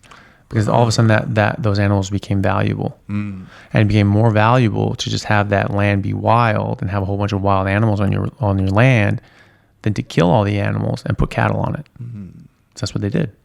And there was a guy who was a big rancher in Africa, and he had, they had to kill lions and cheetahs and things like that. They were coming after the herds and the babies and things. They had to, because they have to protect their cattle. That's the deal. And so he had all these cheetah skins. He said there was hundreds, 400, 500 cheetahs that he'd killed over the years that were coming after his cattle and on his land. And the second that it became big business to have a game reserve, that all changed. Really? All of a sudden they just opened that land up to the wild animals. Oh, no. And then people came in, they go on safari and they see the animals, they get to hunt and they do all that stuff. And you have to pay. You had to pay a certain price for each of those animals. I think in was it Tanzania? It's like $50,000 to take an elephant or something like that. And that's in US dollars, right? Yeah. I mean that's a lot of money. A lot of money. It's a lot of money. You gotta get that animal home too, right? Yeah, I wonder how they do that. That's a lot of meat. If you're planning on eating it, for sure. I would eat that. Yeah. Oh, Jesus Christ, yes, I'd eat it. $50,000. I mean, I'm eating that thing. How many freezers would you need for that thing? Yeah, you need a warehouse, dude. Yeah. Just go in and slice the steak off every now and then. Yeah, or you have this just like that big, Fred Flintstone rack of ribs on your car, You'd probably go through that easy. Dude, I would kill it. I would love that thing. But that's the thing, you get an elephant, I'm good for 10 years. Yeah. You know what I mean? Yeah. One animal, $50,000. What is that? 10 years, $5,000 a year. I spend $5,000 a year on food. Oh, certainly. Yeah. You'd have to. Definitely. And isn't half a cow right now 2.2K, something like that? Half a cow. Pretty sure that's depends on where you get it from, I guess. Yeah. I'm talking local. So if you're getting it from down south or even up in the wheat belt, you could probably get one quite cheap. But yeah, I'm pretty sure $2,000 is about the stock standard for half a full-grown cow. Yeah. Yeah. Probably cheaper per pound, per kilo on a full cow. Probably. Generally is. Yeah. Yeah. Do you normally buy in full cow? In the States, I do. Yeah.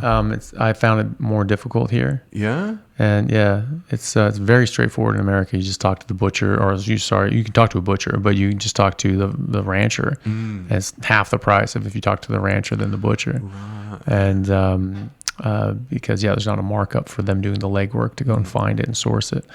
And so, do you buy it dead? Cut up? Do you? Yeah. It's already butchered. Yeah.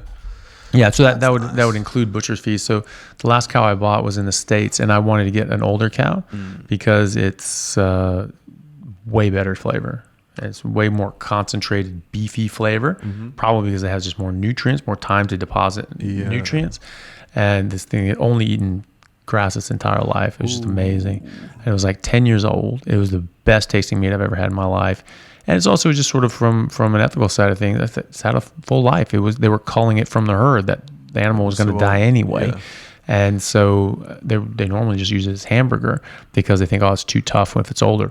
Bullshit. It's great. It's such great meat. And so I just had to say, hey, I want to buy your oldest cow that you have, and I want it cut up in steaks and just done up normally. And they're like, yeah, sure. What did you pay for that cow? That I ended up paying, it was like $1.75 a pound. But it was a, What are they about? Like so it was a big ass cow. So it was like, pounds? it ended up being like $3,500 US. That's for the whole cow. bad. That's not bad. And that's with butcher's fees, hanging fees. I hung it for 21 days, butchered it up, froze it, and then I picked it up. Whoa. Yeah. A couple of freezers full? Yeah. Yeah. Yeah. So I got half a cow and I gave a quarter. Well, and then my brother and a friend of mine went in on it as well. And so they each got a quarter as well. Yeah. So we all split it up. Yeah. Yeah. A full cow's a bit too much for one fruit. It's a lot. Yeah. And so, I was happy just to take the whole damn thing, honestly. But they were interested in it too. So I got some for them. Nice. Yeah, I think that's the go. I don't like chicken anymore. Yeah, it's not as good. It's not good. It's like when I do go full carnivore, I normally do a couple months a year now, just to like get the regulation back on track. I want to go full time. I'm just like, I've got my last surgery on the 8th of March, and then we're on, right? But every time I go back to eating straight meat, like my girlfriend will be like, "Oh, let's get some chicken tonight," and I'm like, no, let's not get some chicken. Yeah. Let's get some ribeyes. And she's pregnant at the moment, and pregnant girls do not eat meat. Like, well, she doesn't. She's like, I hate meat. And I'm like, well, you need to get some steak in your system. So I started barbecuing, and she's like, what's that smell? And I'm like, it's steak. Try some again. And she's like, oh, this is good. And then now she's like eating steak full time again, which is good. Great. Yeah. That's important. It's really important. Amino acids for sure. Yeah. Well, and the fats. That's where the brain develops, right? And so you need all that. Well, you just need everything, and you need to get away from all the other things that can disrupt the development of that child, and especially their brain. She was addicted to cereals, and like. Every day, like 4 times a day, she'd eat cereals. Yeah, well, is that hormonal? That hormone that you get insulin, and you get your insulin spike, you're dropping your blood sugar, and you get leptin being blocked, so you don't realize that you have plenty of food on board. Also, your stomach has receptors that actually track up to your brain that look at macro and micronutrients, right? So it's not just like, oh, well, I'm full, therefore I just have my bowl of Lucky Charms. Oh, that's fine. No, there's no nutrients in there. And your brain is just going to be like, no, you don't need energy. You need nutrition. And so that's not nutrition. And so, you're just hungry all the time. So you just keep eating. And it's just like, you're just spinning your wheels. Yeah. Because your brain's, you have to keep eating. You don't want to eat that. It wants you to eat real food. Yeah. And so it doesn't want calories. It wants nutrition. But yeah, some women get like meat aversions. I think that's just the body telling you to fast. If your body's telling you not to eat meat, it's not telling you to eat something else. It's telling you not to eat. That's what it's telling you. Like meat will taste good when you're hungry, when your body wants you to eat. And sometimes your body just doesn't want you to eat. It just wants you to chill out. Like when you get sick, you're like, oh God, I just can't eat that right now. Yeah. Don't then. Just let your body heal. And I've spoken to OBGYN about this, Dr. Kiltz, who does carnivore as well. He's been doing carnivore for like 10 years. He has the 3rd largest fertility clinic and center in America. And he uses carnivore diets to like help his patients get pregnant and not need IVF and things like that. Whoa. And he still uses those sorts of techniques, but like it's really powerful as a treatment for infertility. And obviously, not everybody's there yet. And so, they may not be receptive to that. So he has the normal treatments as well, if that's what they choose. But he was saying the same thing. It was just like, the body wants you to fast for a bit, and just don't eat anything. After a couple of days, it'll taste good again. But if you keep sort of eating the wrong things, you keep sort of feeling sick. Your body keep telling you, don't eat. But these are things you can sort of stomach because they're highly palatable. They're designed to get down. Yeah. And then you try to eat meat and you're like, oh God, I can't do it. And there's a smell makes you sick because your body's just saying, don't eat at all. Yeah. And, this is a theory, but it seems to fit, the observed phenomena. And when people do that, I tend to see them, in a day or two. I mean, even when you're pregnant, like you've got plenty of energy, you've got plenty of capacity to fast for a couple of days. And it's actually quite normal. Pregnant lions regularly go a week without getting a kill, right? So how's that baby growing? Well, it's just using the nutrients that are in the body. And so, then they take down a gazelle or something like that and they eat, and that's what they do. So that's, we have that capacity. And so that's what I think is happening. And from what I've seen, the people that have tried that, that's what they experience, is that, they get through that, and then all of a sudden that weird nausea, that aversion goes away, and then meat tastes good again, and they love it, and they go out and go to town on it. That's fucking wild, dude. Holy shit. Yeah. Should we knock this on the head? Sure. Sweet. No worries. Ladies and gentlemen, this has been the Roadshow. Anthony Chaffee, thank you for coming in again. Yeah, you're very welcome. Vegans, go fuck yourself politely. Take me home, I wanna